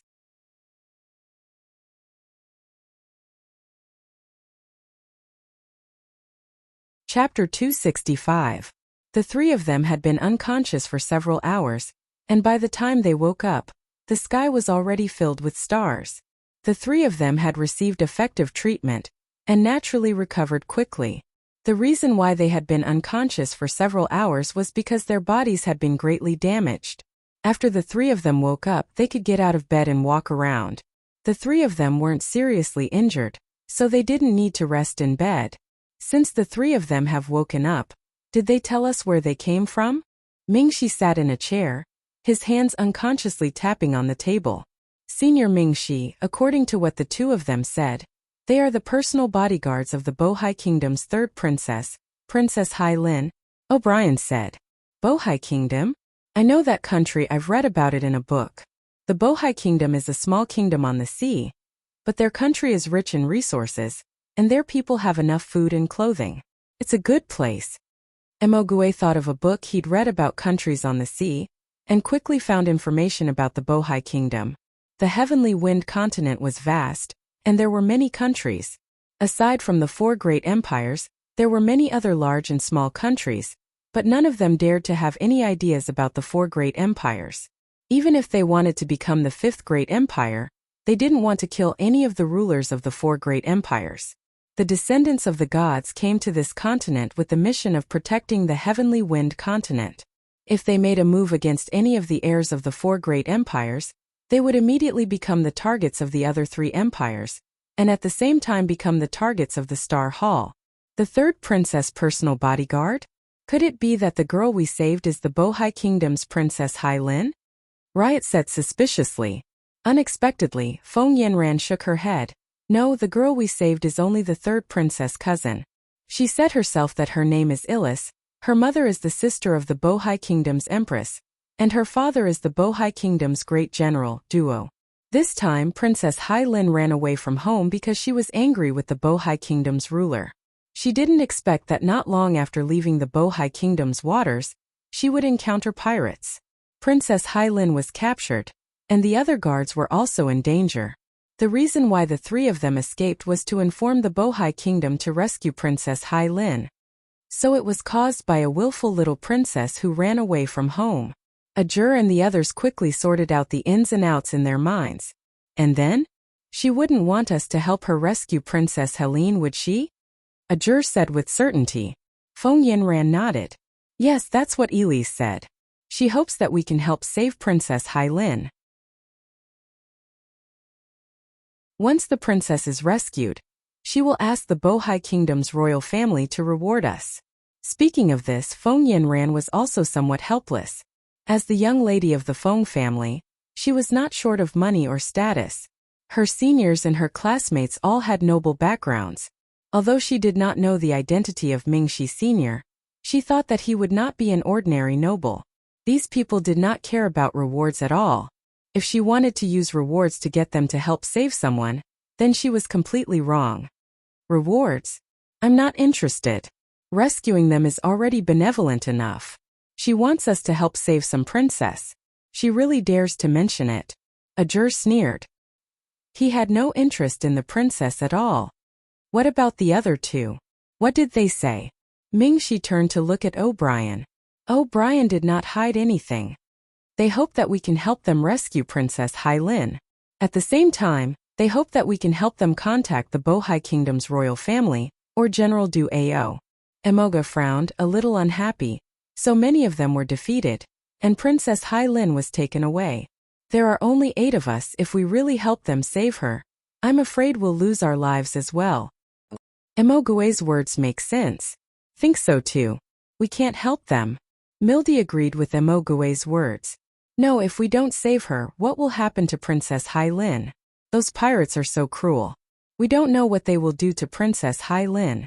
We can't just stand by and watch her die. Feng Yanran said disapprovingly. Knowing that you can't do anything, yet you still insist on rushing forward. That's called stupid. If you want to be stupid, why drag us in? Mildy couldn't bear to see Feng Yanran act like a saint. There's one thing that I haven't mentioned. The 2 guards said that the reason why they were completely wiped out was because a spy had infiltrated the ship. That spy had drugged the fresh water that they usually drank. That's why everyone on the ship was captured. The 3 of them only drank less water, so they were able to save some strength to escape with the teleportation scroll. After they escaped to the sea, they drifted for several days. If they hadn't met us, they probably wouldn't have been able to escape death. So that's how it is. That means that those pirates are not very strong. Otherwise, they would have just attacked directly. Why would they go through the trouble of drugging someone? Hearing this news, Feng Yanran breathed a sigh of relief. This way, no one would object to saving Princess Hai Lin. Thinking of this, she smiled at Orion, who had said these words. Orion's heart moved, and his eyes were gentle. Seeing Feng Yanran openly flirting with her fiancé, Mildy gnashed her teeth in hatred. She hated Feng Yanran for shamelessly seducing her fiancé. Fortunately, she remembered that there were still outsiders present, so she didn't get into trouble with Orion. The strength of the pirates can't be seen from this point. Being able to capture Princess Hai Lin without spending a single soldier can only mean that those pirates had a plan in advance. They didn't attack because they were afraid that they had a way to contact the outside world. When the time came, it would be difficult to get foreign aid. Logically speaking, it's impossible for pirates to take the initiative to provoke the royal family. These pirates had planted a spy around Princess Hai Lin, which means that they had set their sights on Princess Hai Lin. It seems that those pirates want to use the princess to make a deal with the Bohai royal family. Princess Hai Lin's life won't be in danger for the time being. Emogui explained his thoughts. The actions of these pirates didn't seem like an ordinary robbery, but more like premeditated. No matter how one looked at it, their goal was certainly not small. Mingxi nodded, agreeing with Emogui's idea. This was a carefully laid out trap. It was even possible that the pirates had deliberately let the three people escape, so that they could contact the Bohai royal family and wait for the royal family to send someone to negotiate.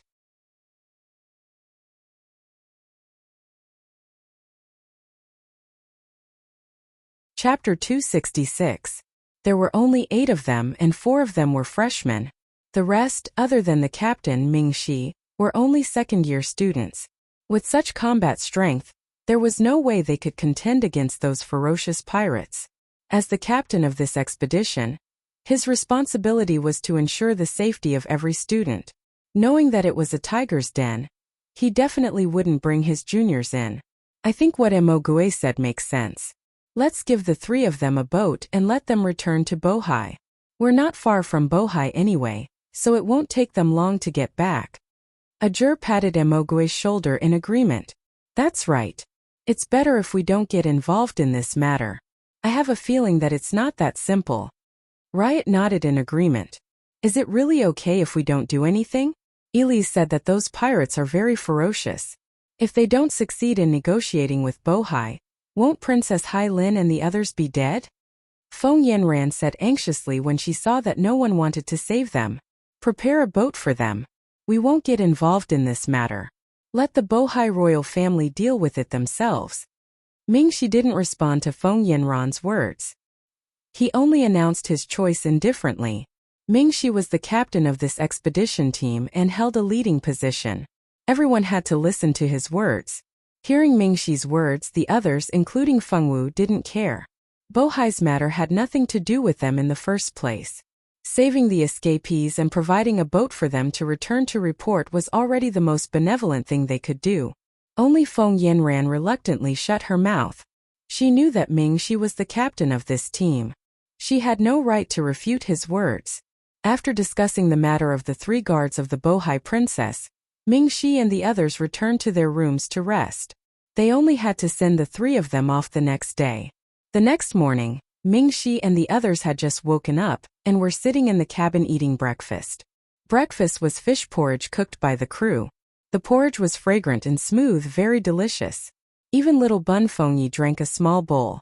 Little White was a responsible nanny and took good care of little Bun Fengyi. If it was just Fengwu taking care of Fengyi, it was not certain if Fengyi could still grow up so healthily. Halfway through breakfast, Mildy rushed in anxiously.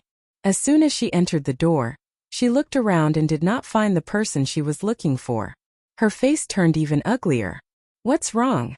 Mildy's expression was so ugly that it was obvious that something was wrong. Mildy did not look at Riot, who was asking the question.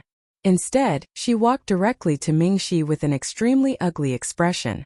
Captain, the people in Bohai Sea have all disappeared. Brian and Feng Yanran have also disappeared with them. What? Everyone was shocked. What's going on? Mingxi's expression changed. Although there was still a faint smile on his face, his smile was somewhat cold. Mildy also knew the seriousness of this matter. She did not dare to hide it and immediately told him what she knew. This morning Mildy got up and washed up as usual. She did not expect to find that Feng Yanran, who usually woke up around the same time as her, had disappeared. Her bed was neatly folded. It was obvious that she had been up for a while. Mildy did not like Feng Yanran.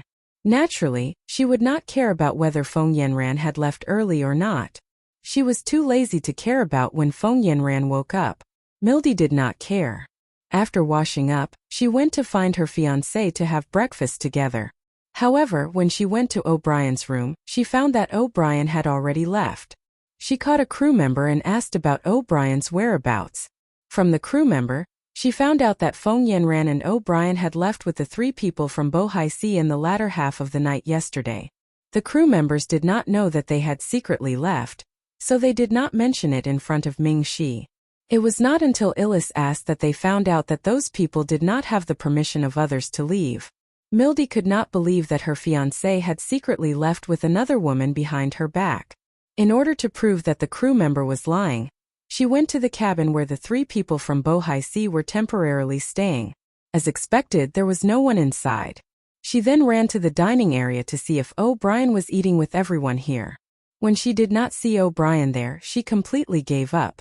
She accepted the fact that her fiancé had abandoned her and left with another woman. Damn it, those 2 are too good at causing trouble. They have no sense of teamwork at all.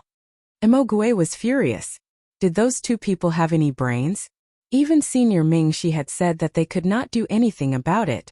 Those 2 people still ran away with the people from Bohai Sea. Did they think that they were saviors? Go call the crew in and ask them the specific time they left. Mingxi's eyes were cold. It was obvious that he was in a very bad mood. As a captain, the most annoying thing was to meet these kinds of confused team members. These kinds of people were usually professional at trapping their teammates. As the person who had been tricked the most and had to clean up the mess, Mingxi's mood at the moment could be imagined. Fengwu felt that Mingxi was not in a good mood. Her small hand gently pulled on his finger, not knowing how to make him feel better. Feeling the warmth from his fingertips, Mingxi held Fengwu's small hand and told her that he was fine. The crew was quickly brought in. They did not know what had happened and were a little confused. Although they did not understand what had happened, they were not nervous. Ada, the man and woman who came on the ship with us. Did they leave with the 3 people we saved last night? Ajur asked when he saw Ada come in. Ada thought about it and roughly understood what had happened, so he said honestly, yes, in the second half of last night, Miss Feng Yanran and Master O'Brien led the 3 people to ask for small boats. They asked for 2 boats at once. There were only 2 boats on the ship for escape. How could we give them both away at once? My father did not agree at first, but Master O'Brien gave them 100 gold coins. This was not a small amount of money, so my father finally agreed to give them both boats. A boat could sit at most 6 people. Including Feng Yanran and O'Brien, there were only 5 people on the boat. There was no need for another boat. It seemed that they wanted to split into 2 groups. One group would go back to report, and the other group would go to the pirates' lair to check.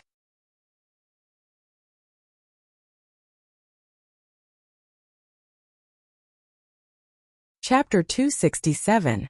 It's okay, Ada. You can go back to work. Riot sent Ada away.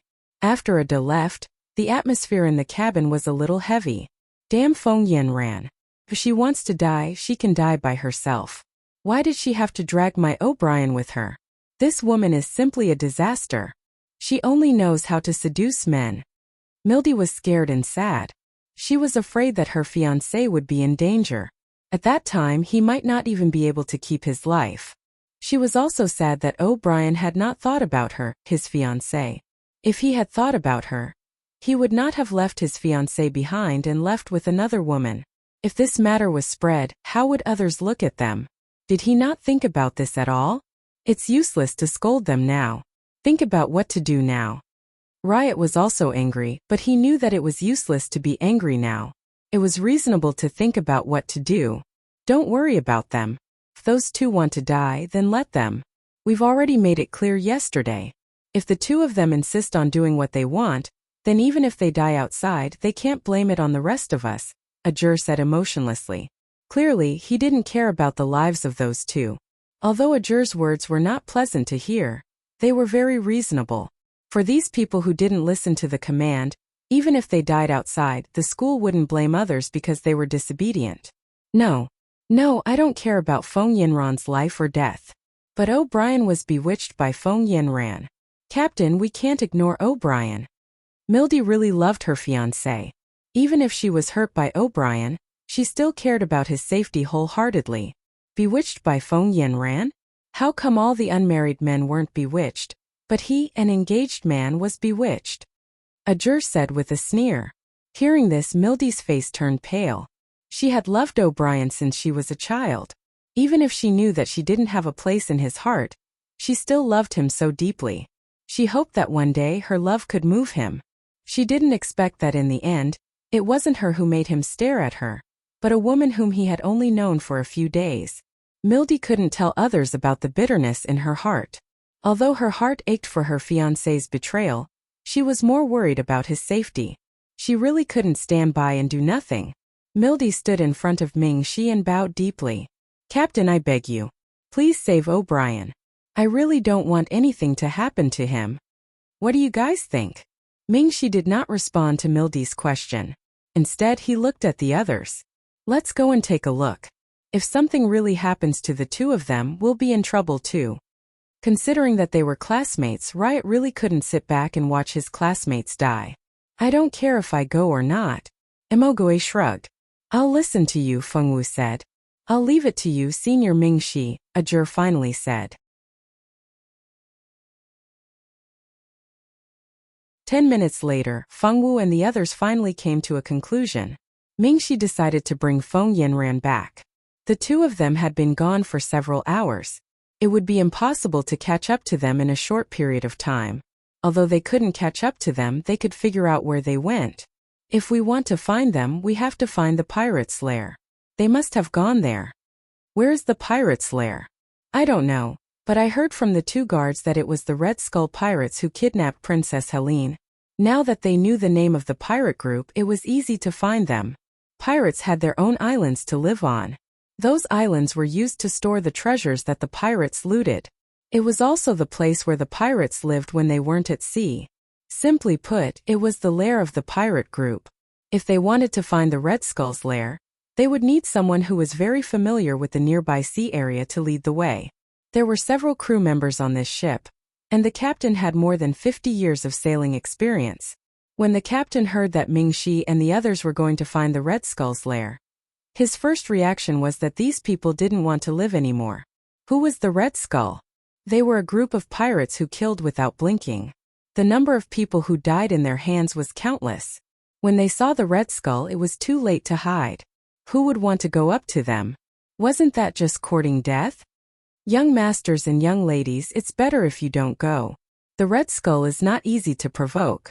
I heard that their leader is a great swordmaster, and the two vice leaders under the leader also have the strength of a great swordmaster.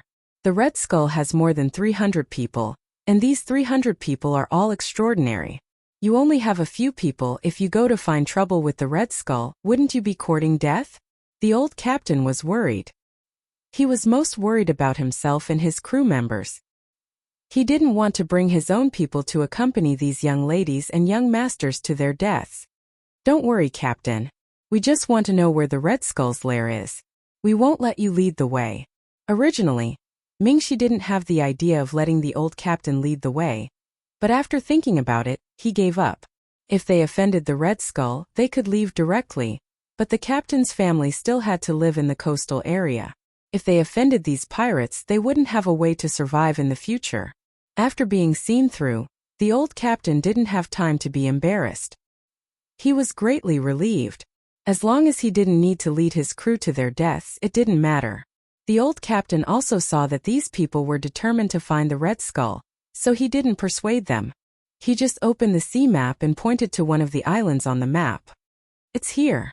This place is called Demon Wind Island. It's named after the first generation of the Red Skull pirates, Demon Wind. The current leader is said to be the fifth-generation grandson of Demon Wind. Demon Wind Island. Knowing where the Red Skull's lair was, it was very helpful to find Feng Yanran and the others. The sea map attached to Demon Wind Island had been drawn by the old captain. The sea map drawn by the old captain was relatively accurate. Even if there was a deviation, it couldn't be too big. The Red Skull's lair was found, but the arrangement of personnel was put on the agenda. It was impossible for all of them to go to Feng Yanran and the others. There were still tasks waiting for them to complete on Three Leaves Island. In the end, Mingxi decided to only take Fengwu and Ajur with him. Both of them were the masters of the artifacts. If they really fought, the lethality of these two people was not a joke. If they had powerful weapons with great lethality, of course, he would take them with him. Mildy wanted to go, but unfortunately, Mingxi didn't take her with the reason that she was not strong enough.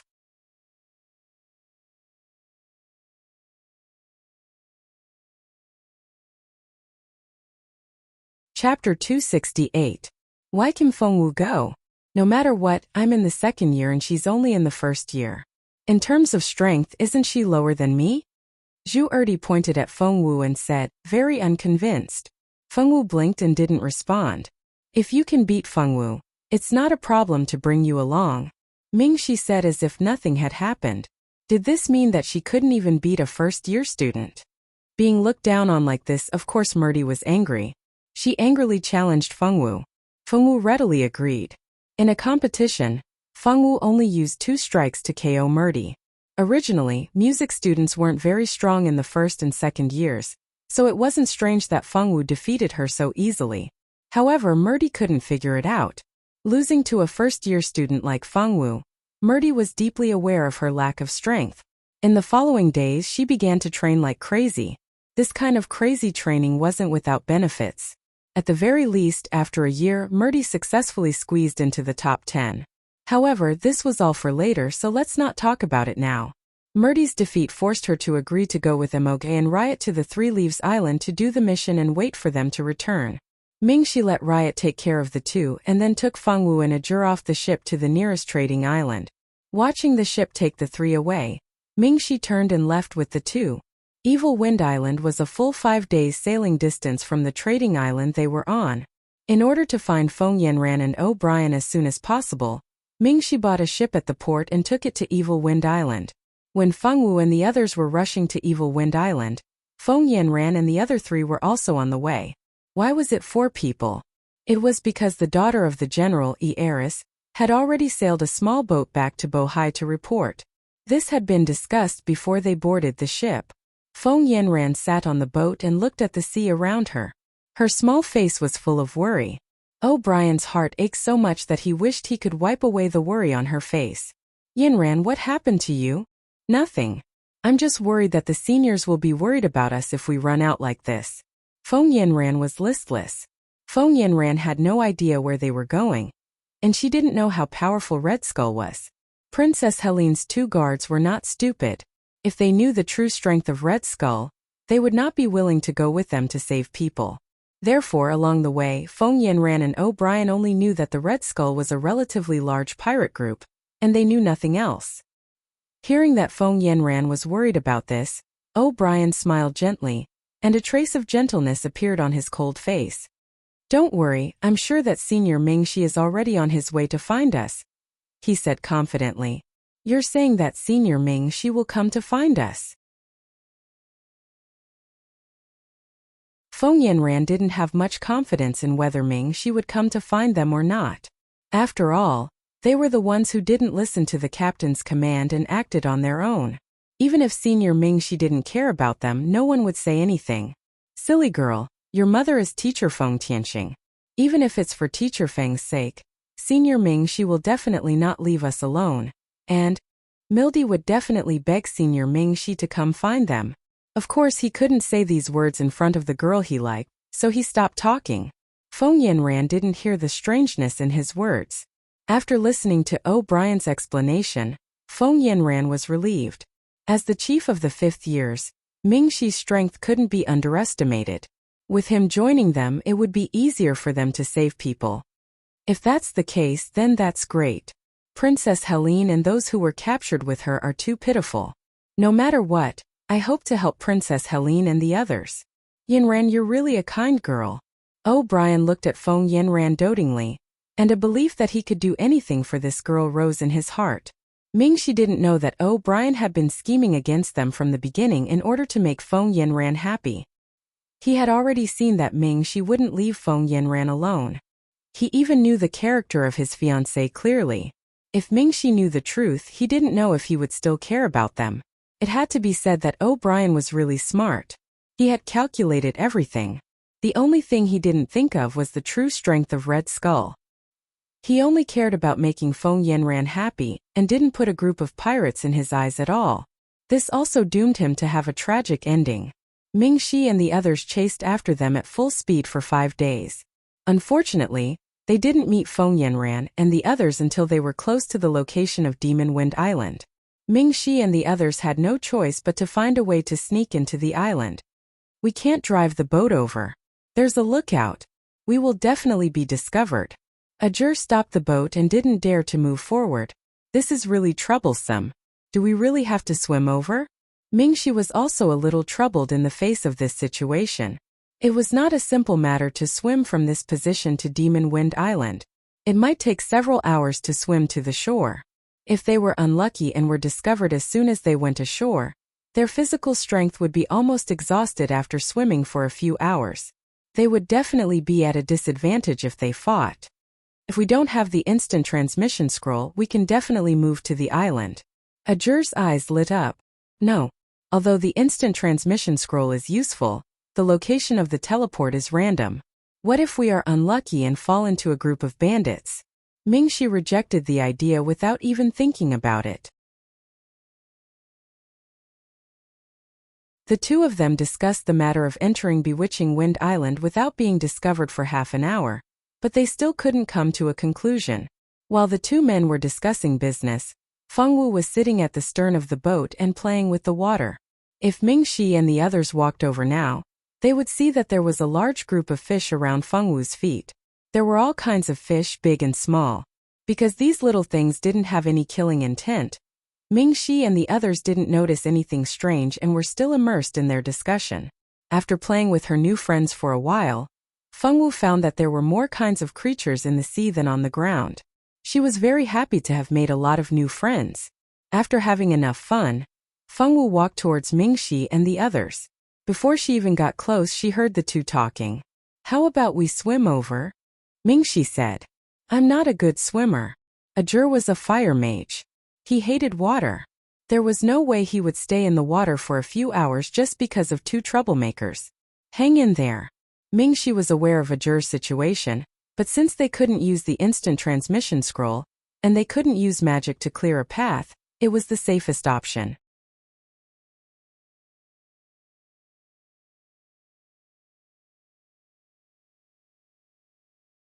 Chapter 269. I don't want to. The rejection was very firm. What are you talking about? Fengwu walked over and looked at the two with her big black eyes. We are talking about how to enter Bewitching Wind Island without attracting attention. Xiaowu, you came just in time. Let's think of a way. How do you think we can enter Bewitching Wind Island without using a boat, magic scrolls, magic, or swimming? Mingxi. Fengwu. I will ask my friend to take us there. Her friend was very powerful. Just now, he said that he would take her to the bottom of the sea to play. He would definitely be able to send them to the island. Friend. Mingxi and Ajur were puzzled. Yes, new friends. Come with me. The corners of Fengwu's mouth curved, and she led the two to the stern of the boat. When they approached the stern, the two noticed that they were actually surrounded by a large group of water-type magical beasts. These water-type magical beasts were obediently gathered at the stern of the boat. They didn't make any noise, nor did they have any intention to attack. Magical beasts were obviously not very friendly with each other. But now these large and small water-type magical beasts were getting along very well. This was simply too inconceivable. No wonder he and Senior Mingxi hadn't discovered these fellows. These little things didn't release any killing intent, and the two of them didn't deliberately use their mental strength to observe their surroundings. No wonder the two of them didn't discover anything strange with so many water-type magical beasts gathered. These are your friends? Although Mingxi knew that Fengwu had an affinity with plants, he didn't expect that this affinity was also applicable to animals. Yes, they are my new friends. Fengwu looked at her new friends with a smile. Xiaowu, you didn't mean that we should sit on them, right? Ajur pointed at the group of magical beasts that seemed to be friendly at the moment. If he really treated them as harmless little rabbits, then he would be a fool. No. Fengwu shook her head, then pointed to a huge gray water-type magical beast. This magical beast's body was relatively large among the water-type magical beasts, and it looked very imposing. Mingxi and Ajur could tell at a glance what kind of magic beast this was. This kind of magic beast was called the deep-sea demon lion. It looked like an ordinary sea lion, but its body was much bigger than an ordinary sea lion. Moreover, its attack power was astonishing.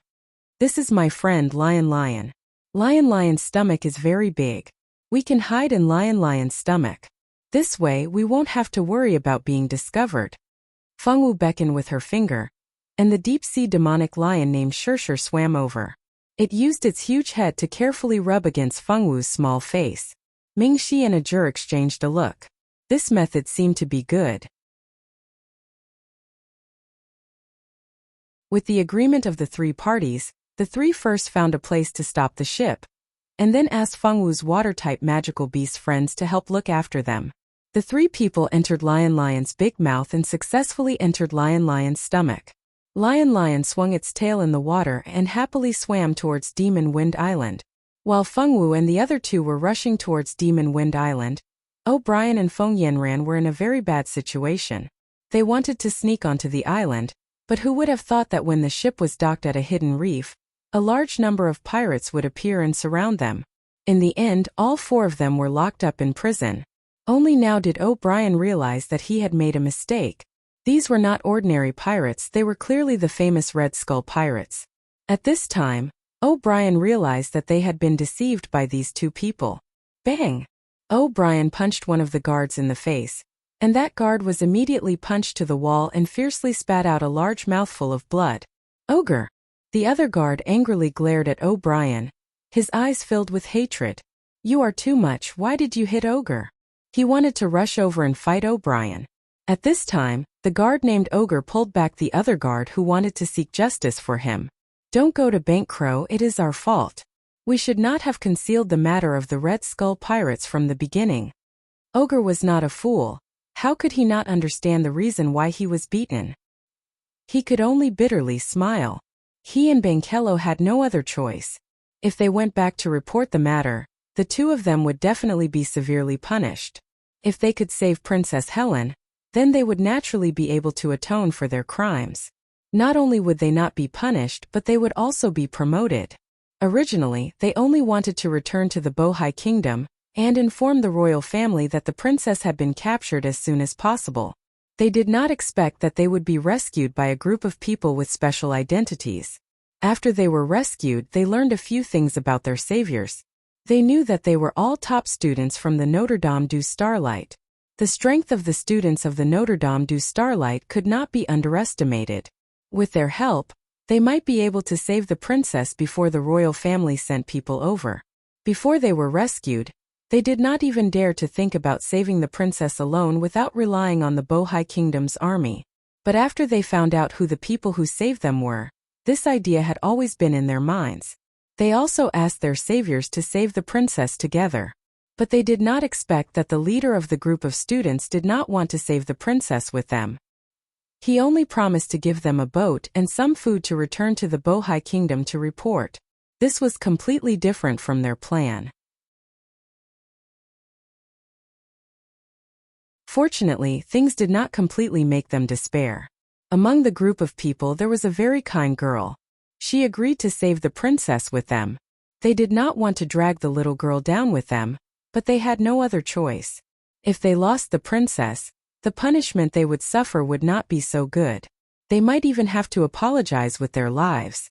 Someone was willing to save the princess with them. Even if it was just one person, they did not want to miss it. After the little girl agreed to save the princess, another boy also agreed to go with them. They could all see that O'Brien only cared about Feng Yanran's safety. Otherwise, why would he take the initiative to agree to help them? No matter what O'Brien's purpose was, they were the ones who benefited in the end, and that was enough. They knew that O'Brien was not Feng Yanran. If they told him that their opponent was the Red Skull Pirates, he might immediately take Feng Yanran back. In order to save the princess with two more powerful forces, they chose to hide this matter. They did not expect that their rescue operation would end just as it began. O'Brien, stop fighting. How can you be so casual?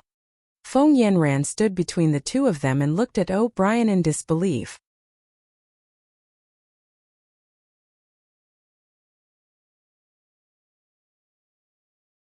Chapter 270. She had always thought that O'Brien was a kind-hearted person since he had followed her to save Princess Helena.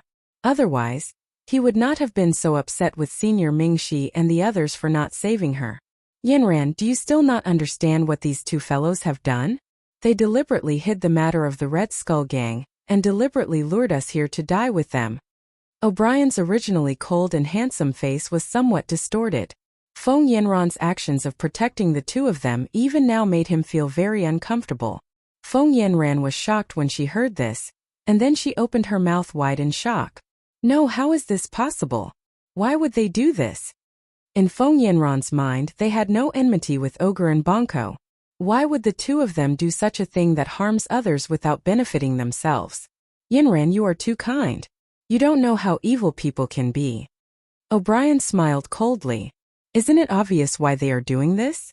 They want to find two free laborers to help them save Princess Helena, so that they can atone for their crimes. O'Brien had grown up in a big family since he was young, and it was not that he had never experienced scheming. At first, he did not think too much about it because he was worried about Feng Yanran, but now with the appearance of the Red Skull Gang, what else could he not think of? Ogre and Bonko blushed in embarrassment when their intentions were exposed so mercilessly. Feng Yanran turned around in disbelief and saw the two people behind her. Even if she was stupid, she knew that she had been schemed against. You are too much. Feng Yanran, who had lived a simple life since she was young, had never thought that there would be such evil people in the world. Feng Tianqing had always protected Feng Yanran well. Other than teaching her swordsmanship and helping her improve her strength, he had almost never let her touch those evil things. Feng Yanran's thoughts were still relatively simple at the moment. At least, she had never thought of taking the initiative to harm anyone. Feng Yanran was so sad that her eyes turned red. It was the first time she had been deceived. Seeing Feng Yanran so sad, Aogu and the other man lowered their heads in regret. They had a very good impression of this girl who was as beautiful as a goddess and had a very kind heart. They really didn't want to make her sad. Yanran, don't worry about them. Senior Mingxi should come to save us. When the time comes, we'll leave with Senior Mingxi. Let them solve their own problems. What Princess Hailin? Let them save her on their own. O'Brien was never a person who would repay evil with good. If it were not for the fact that he did not want to kill in front of Feng Yanran, he would have already done it. He would never let the two people who dared to lie to him live until now. But Princess Hailin is innocent. We can't just leave her be. Feng Yanran shook her head.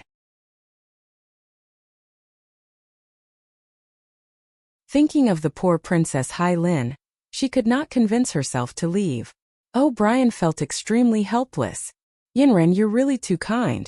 They've set you up, yet you still want to help them save the princess. Yanran's kindness reminded him of his fiancée Mildy. Although Mildy was his fiancée, he had never loved her. Mildy was a narrow-minded and jealous person. As long as there was a girl who showed the slightest bit of interest towards him, Mildy would immediately go forward to teach them a lesson.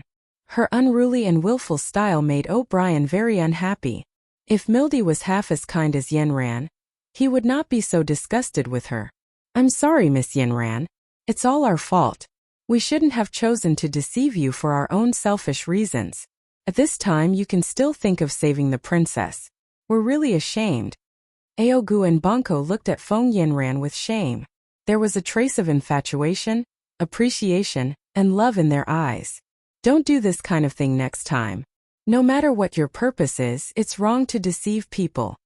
Feng Yanran smiled slightly, Her smile was gentle and holy. O'Brien stood aside and looked at Feng Yanran with admiration and pride as she forgave the two of them. This was the woman he fell in love with. She was so special, so kind, and so fascinating. Mingxi and the others naturally did not know what happened in a prison on Monster Wind Island. The three people who went to save the princess did not know that Feng Yanran and O'Brien were waiting for them to come and save Hailin together. If they knew that they were still planning to do this, the three of them might immediately turn around and leave. With the help of Lion, the three people were sent ashore in a cave without alerting anyone on the island. Night came quietly. Near an inconspicuous bush, three patrolling pirates were peeing together. Olda, what do you think the captain wants to do? He actually kidnapped the princess of the Bohai Kingdom. Is the princess so easy to kidnap? If the masters of the Bohai Kingdom arrive, we will definitely become cannon fodder. That's right. Old B, I don't know what the captain is thinking. I feel that ever since the captain came back from his trip last time, his thoughts have become strange. The captain clearly warned us not to have any ideas about the royal ships nearby. Why did the captain make an exception this time? Do you think that the captain encountered something outside last time? Otherwise, how could there be such a big change? Old C carefully guessed. How would we know? Even if the captain really encountered something, he would not tell us small fries. I heard that 4 people were caught today. There is indeed such a thing. I was also present when they captured her. There was a woman who was extremely beautiful.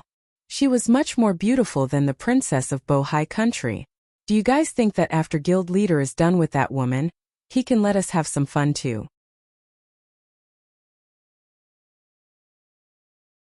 Dream on. That kind of beauty must be enjoyed by the captain alone. How could we enjoy it?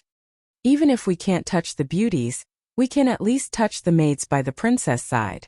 Although those maids aren't extremely beautiful, they are still pretty. Why doesn't the leader allow us to touch those maids? How would I know? If I didn't say it, I wouldn't have thought about it. Hearing you say this, I suddenly realized something. Old B, who was speaking, pulled up his pants. What is it? Old A and Old C hurriedly asked. The two of them also pulled up their pants and hurriedly fastened their belts with both hands. The captain actually didn't let the beautiful woman we caught today serve him. Don't you think that's strange? If it was in the past, the captain would have already started eating if he caught such a high-quality product. However, that beauty has been caught for so long, and the captain didn't even move an inch. Don't you think that's strange? Could it be that the captain suffered some unspeakable injury when he went out last time? The three of them exchanged a look that all men understood.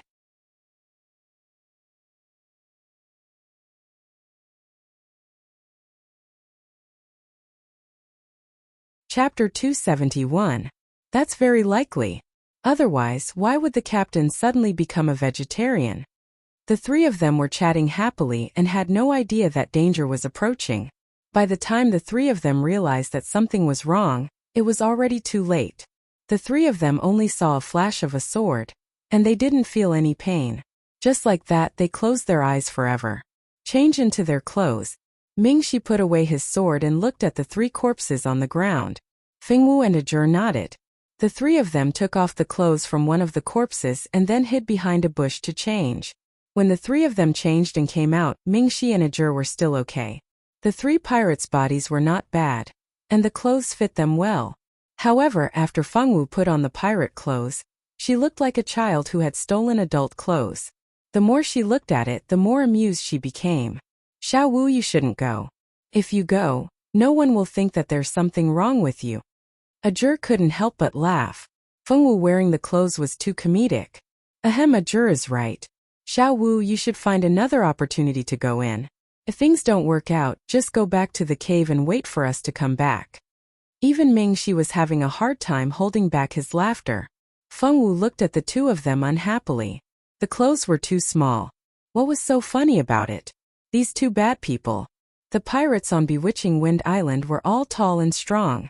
Even the worst of them was at least half a head taller than Fengwu. With Fengwu's small body, it was no doubt a joke to pretend to be a pirate. Fengwu was left behind because of her small body.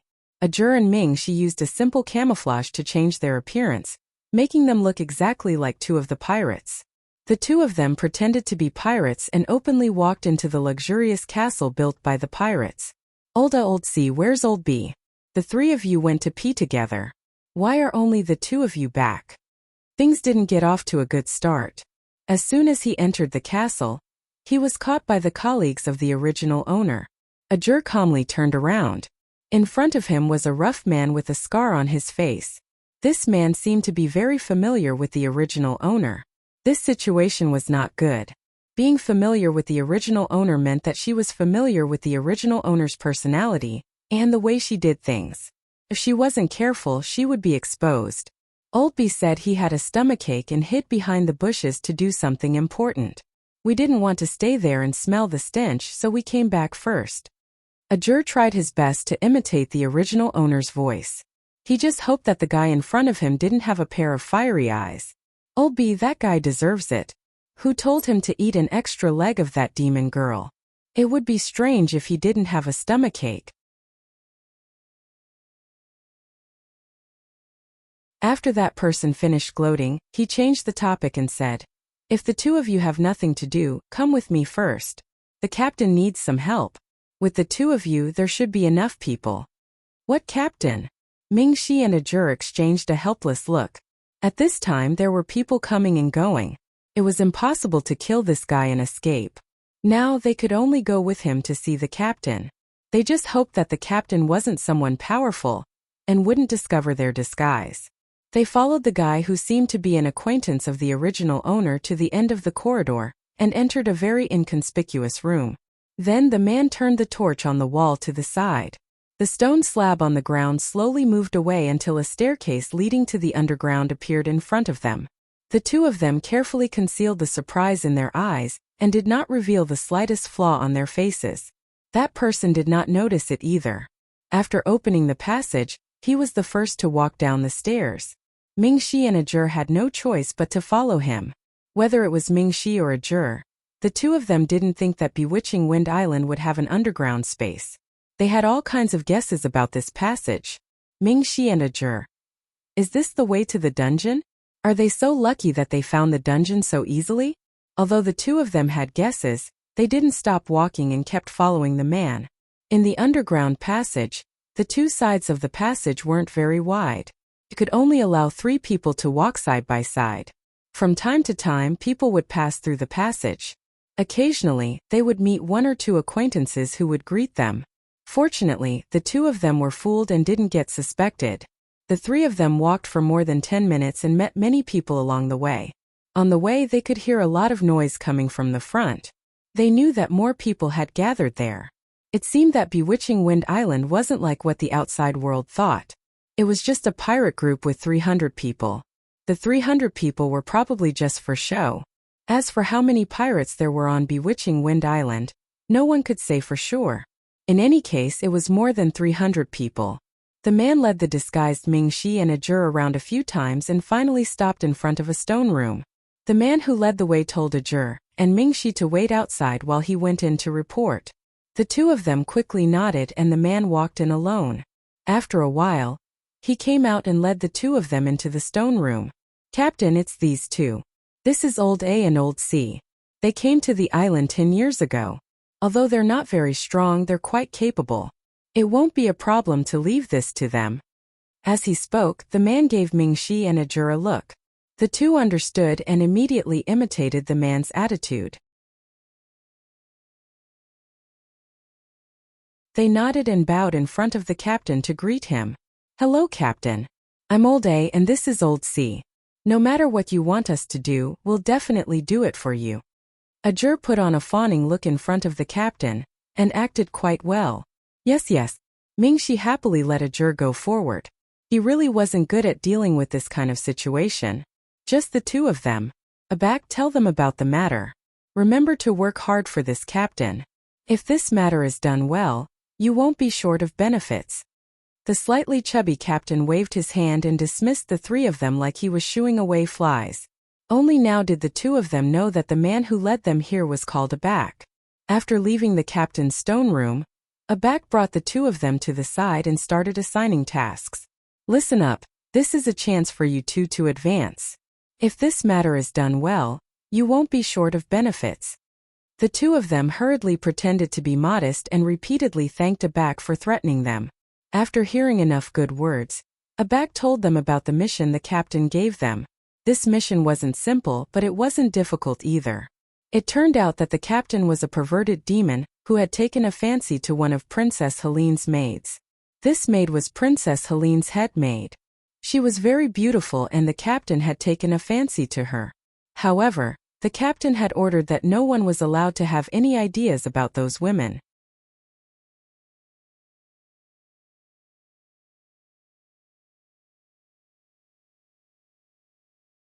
Chapter 272. The captain was quite bold. He actually wanted to sneak them out and send them back after playing with them. If he wanted to do this, he had to find some unfamiliar faces to do it. Who didn't know the captain's subordinates? If he had them do it, wouldn't he be rushing to tell others that he was the one who did it? So, Abak helped the captain come up with an idea and found two inconspicuous people to do it. Even if they were discovered later, as long as they pushed the blame to those two, who could blame it on them? The captain felt that this was a good idea and nodded in agreement. He had Abak take care of it. Abak thought about it. Among the people he knew who were inconspicuous and didn't have any status were Little A and the other two. Those three were the sons of the fishermen raised on the island. They looked ordinary and didn't have outstanding strength. None of the captains took them in as subordinates. They usually patrolled and did odd jobs. Their presence was so low that it was almost negative. Naturally, Abak couldn't tell them everything. How could he tell them to do this? He wanted them to be cannon fodder and bear the responsibility. Mingxi and Ajur weren't the only ones who knew about this.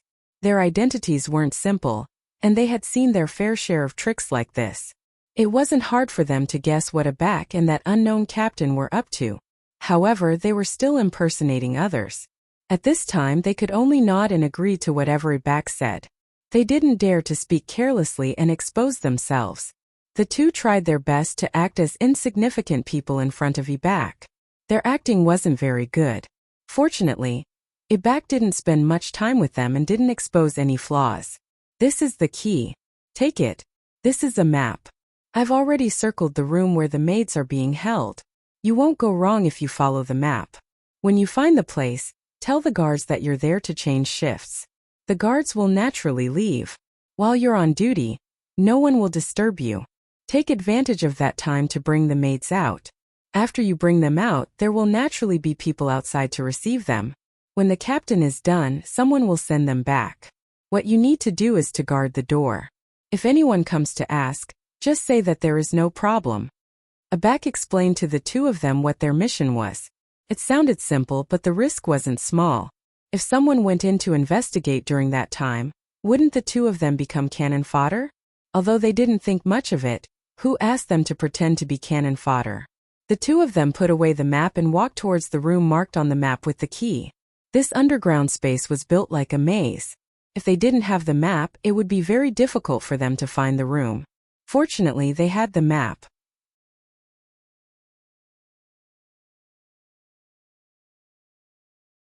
Although the map only marked the route to the room, they could only slowly explore the other routes. They made many turns in the underground passageway, passing by one stone room after another. Many pirates also brushed past them.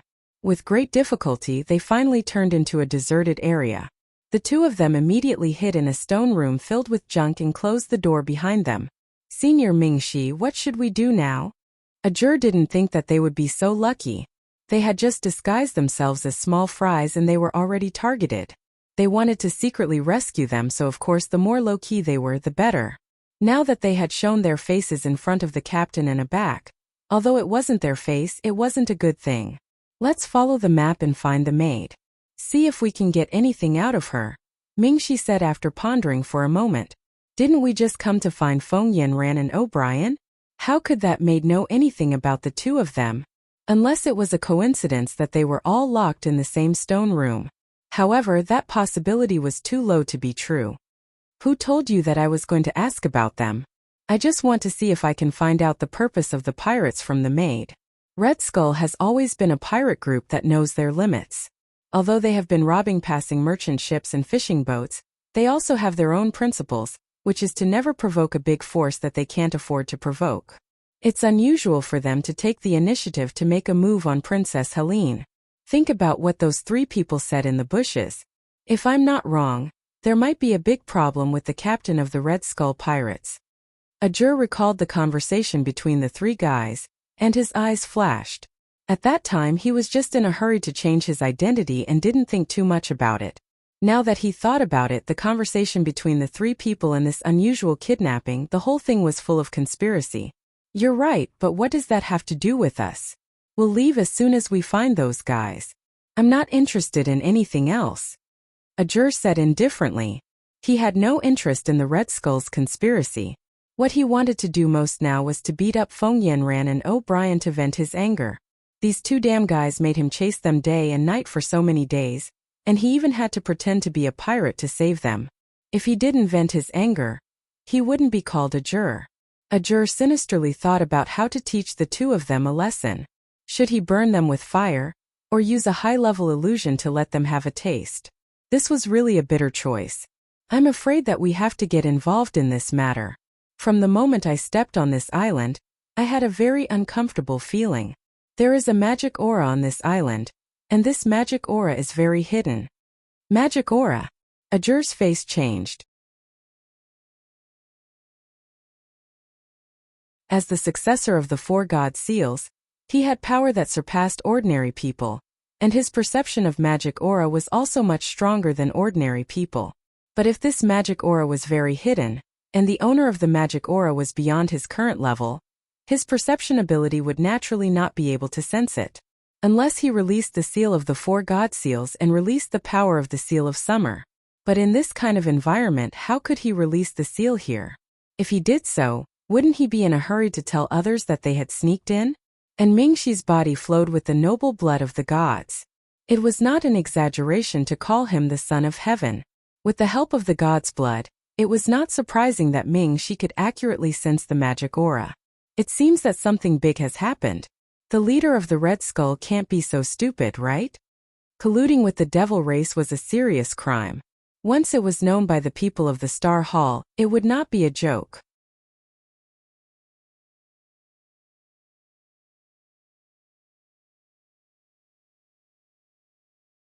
Chapter 273.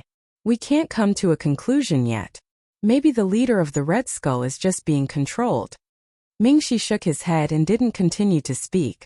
After confirming that the Red Skull group really had a problem that they couldn't ignore, the 2's expression became a lot more dignified. Originally, they didn't want to get involved in the muddy water, but now it was no longer up to them. While inheriting a powerful force, they often carried a heavy responsibility that others couldn't imagine. Whether it was the 4 god seals or the bloodline of the gods, they only had one mission in the human world, and that was to protect the human world from being invaded by foreign races.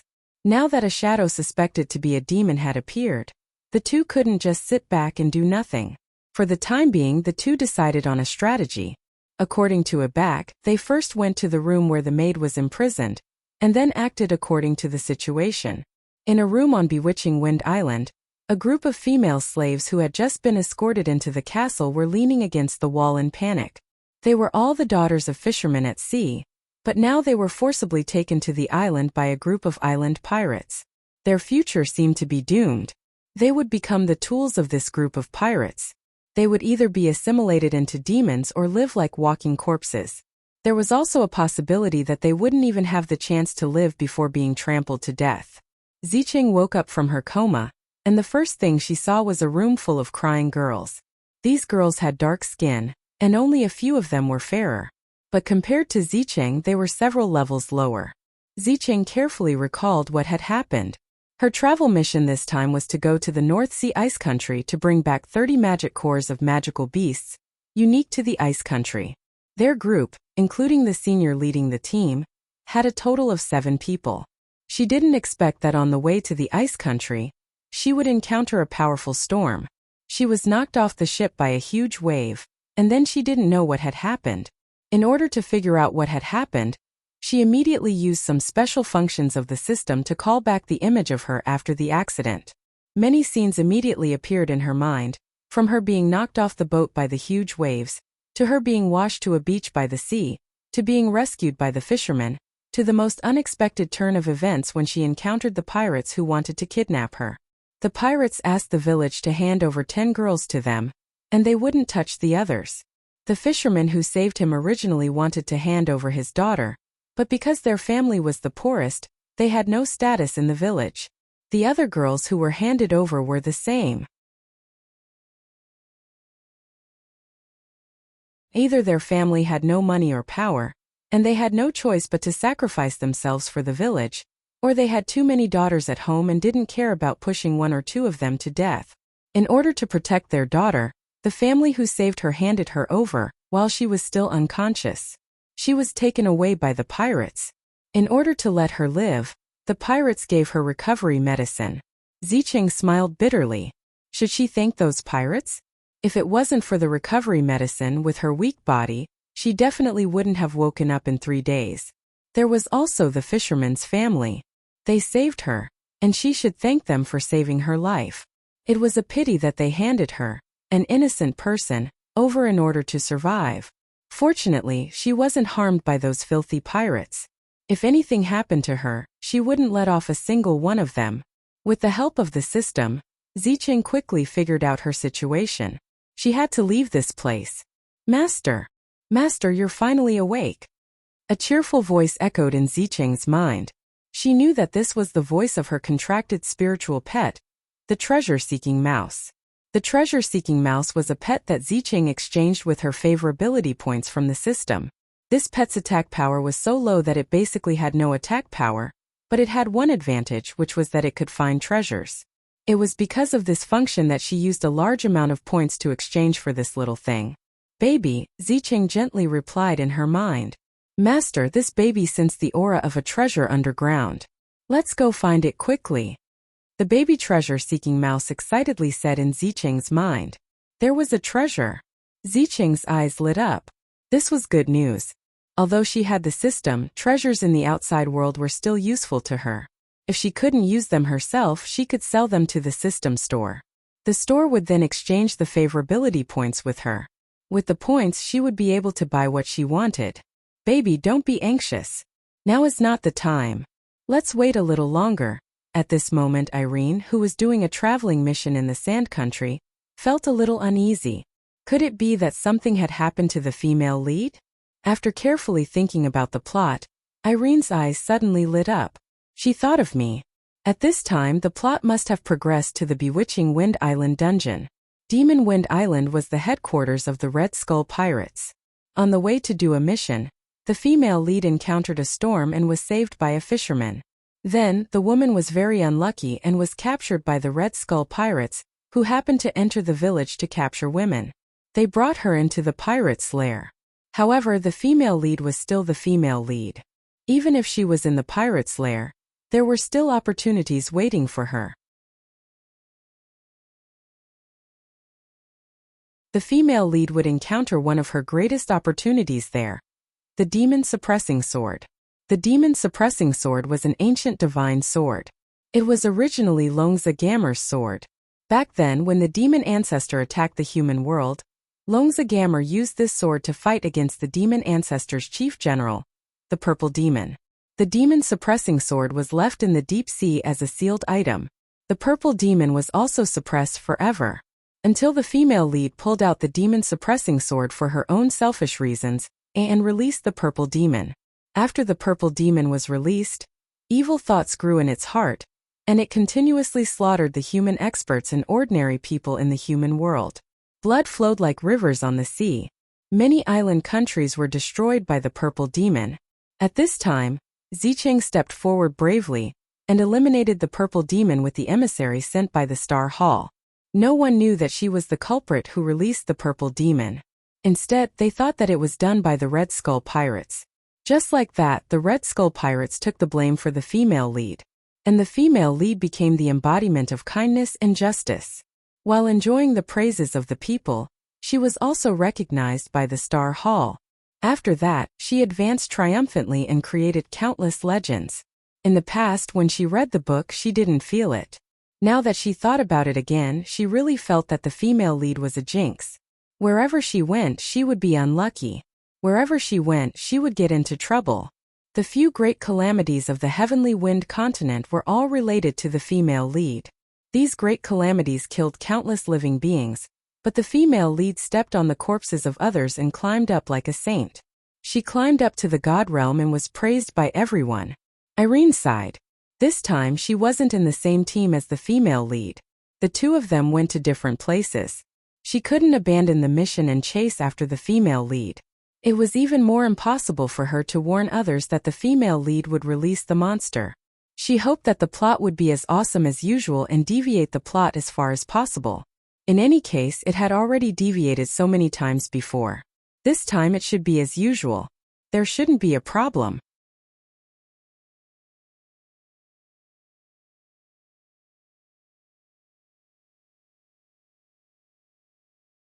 Chapter 274. Fengwu was wearing a coarse skirt. Her small face had become very ordinary, and even her hair had turned into the more common golden brown color. In front of her, there were more than a dozen girls dressed like her, carefully carrying food and wine into the castle. Move quickly, be careful not to knock over the food and wine. Once we're inside, each and every one of you better be alert. If there's any mistake, it would be strange if this old lady doesn't peel off your skin. A graceful young woman with a flirtatious figure walked to the side, her eyes fixed on the group of girls. When she spoke, her words were full of threats and warnings. The girls didn't dare to speak and obediently walked forward. Their hands were very steady, and they didn't dare to spill the food on their plates. The passage leading to the underground was opened, and the girls carrying the food carefully went down the stairs. They didn't dare to say anything unnecessary, and their eyes didn't dare to casually look around. Leading a group of young girls, a woman who was obviously of a higher status than these young girls, walked at the very front. She led the young girls through a series of corridors until they entered a very large stone chamber. Dang! There were at least a few dozen people sitting in the stone room. These people were playing cards, drinking wine, and cursing. Sitting in the main seat was a man who looked to be in his 40s. The man had a beard, and his figure was tall and sturdy. The aura on his body was very powerful, making people feel waves of pressure. Vice Captain, these are the food and wine that the kitchen just made. They're all made according to your taste. The woman in the lead smiled charmingly and walked forward.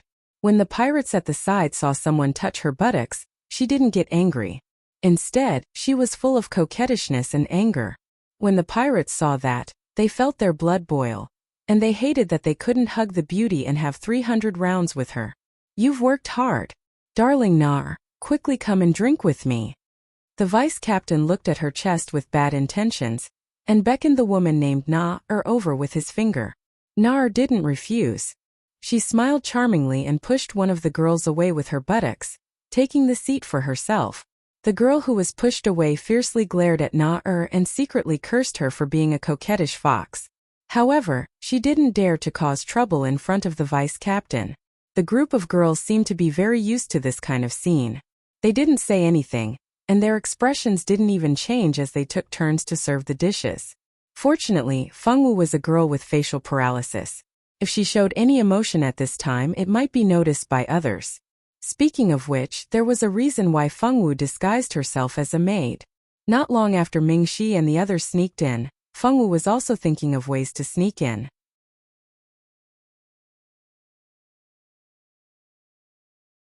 With her simple mind, how could she think of any good ideas? She could only follow Mingxi's idea and change her disguise as a pirate into a maid. She successfully knocked down the last girl when she was passing by. Then she put on the girl's clothes and blended into the group of girls. Fengwu's movements were so fast that no one noticed anything amiss. The maids on the island were all girls snatched from the fishermen's homes. The girls had long been trained and wouldn't have any rebellious thoughts. Na-er was a girl who had been snatched onto the island 10 years ago. Her flirtatious and pretty appearance was very popular on the island. She was also a smart person who knew how to curry favor for personal gain. Very quickly, she became one of the female companions of the vice captain. Because of this, she was much luckier than the girls who were kidnapped with her. As long as she served the most powerful men on the island, she would be able to live comfortably. As for those who couldn't see the situation clearly and would rather die than submit, after being played with by a group of men, their corpses had long been thrown into the sea to feed the fish. There were a few girls like Na-er who understood the situation. They were in charge of some small places on the island that weren't valued too much. Na-er was in charge of the kitchen. The kitchen was considered a place that was valued more. Na-er was also assigned to such a good place because of her good performance over the past 10 years. Na-er sat at the top and served the vice captain, drinking wine and eating meat. The meat people touched each other and looked very happy. After the other girls finished serving, they left one by one. There were 2 good-looking girls who were left behind by the pirates. Fortunately, the one Fengwu picked was very ordinary. If she was beautiful, she wouldn't have been able to stand in the last row. Following the others out, the maids weren't like the pirates who could walk freely in the basement. Their freedom was still restricted to a certain extent. There were many places where they couldn't walk. Fengwu originally wanted to look around to see if she could find Mingxi and the others. Unfortunately, she was now disguised as a maid and didn't have the qualifications to walk around. After returning to the kitchen, she was arranged to deliver food to different places. One of the places was the prison cell where the prisoners were held. Unfortunately, the person who was sent to deliver food to the prison cell wasn't Fengwu. She was arranged to deliver food to Princess Hailin. Princess Hailin was worthy of being a princess. Although she was also imprisoned in the basement, the living conditions were good. All the furniture was available, and even the few sets of clothes and jewelry she carried with her were not touched. Not only that, but the pirates also didn't know what to think. 3 meals a day were delivered on time, and the dishes were all first class. Fengwu was sent to deliver food. A pirate took her to the door of Princess Hailin's stone room, opened the door with a key, and let her in to deliver the food. "Get out! You despicable pirates actually dare to imprison this princess. When my royal father and the others arrive, you will definitely die without an intact corpse."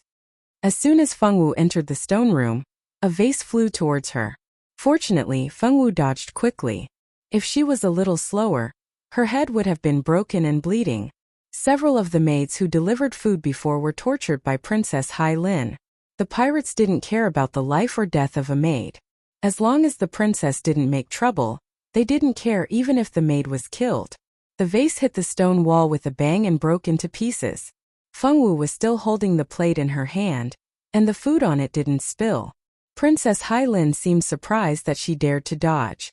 The women who delivered food before were all honest and didn't dare to open it. The pirates didn't seem to care how she beat and scolded the maids. Every time she broke a set of porcelain, there was always a new set. It seemed that these things were specially sent for her to vent her anger. "You dare to dodge? You don't want to live, do you? You dare to dodge." Although Princess Hailin was drugged and couldn't use magic, she could still use brute force. She picked up another vase and smashed it. Unfortunately, it was useless this time. Fengwu nimbly dodged and approached her a few steps. "Eat." Fengwu secretly looked at the food. It was very delicious. If it wasn't for her, Fengwu would have eaten it herself. You're tuning into the Li Mei's Wuxia Whispers YouTube channel. We're so grateful for your support, and don't forget to subscribe to join us on this incredible journey through captivating stories. Your generosity through donations truly makes a world of difference, as it's the primary source of revenue that allows me to expand and enhance this channel for you. Thank you from the bottom of my heart for being a part of this adventure.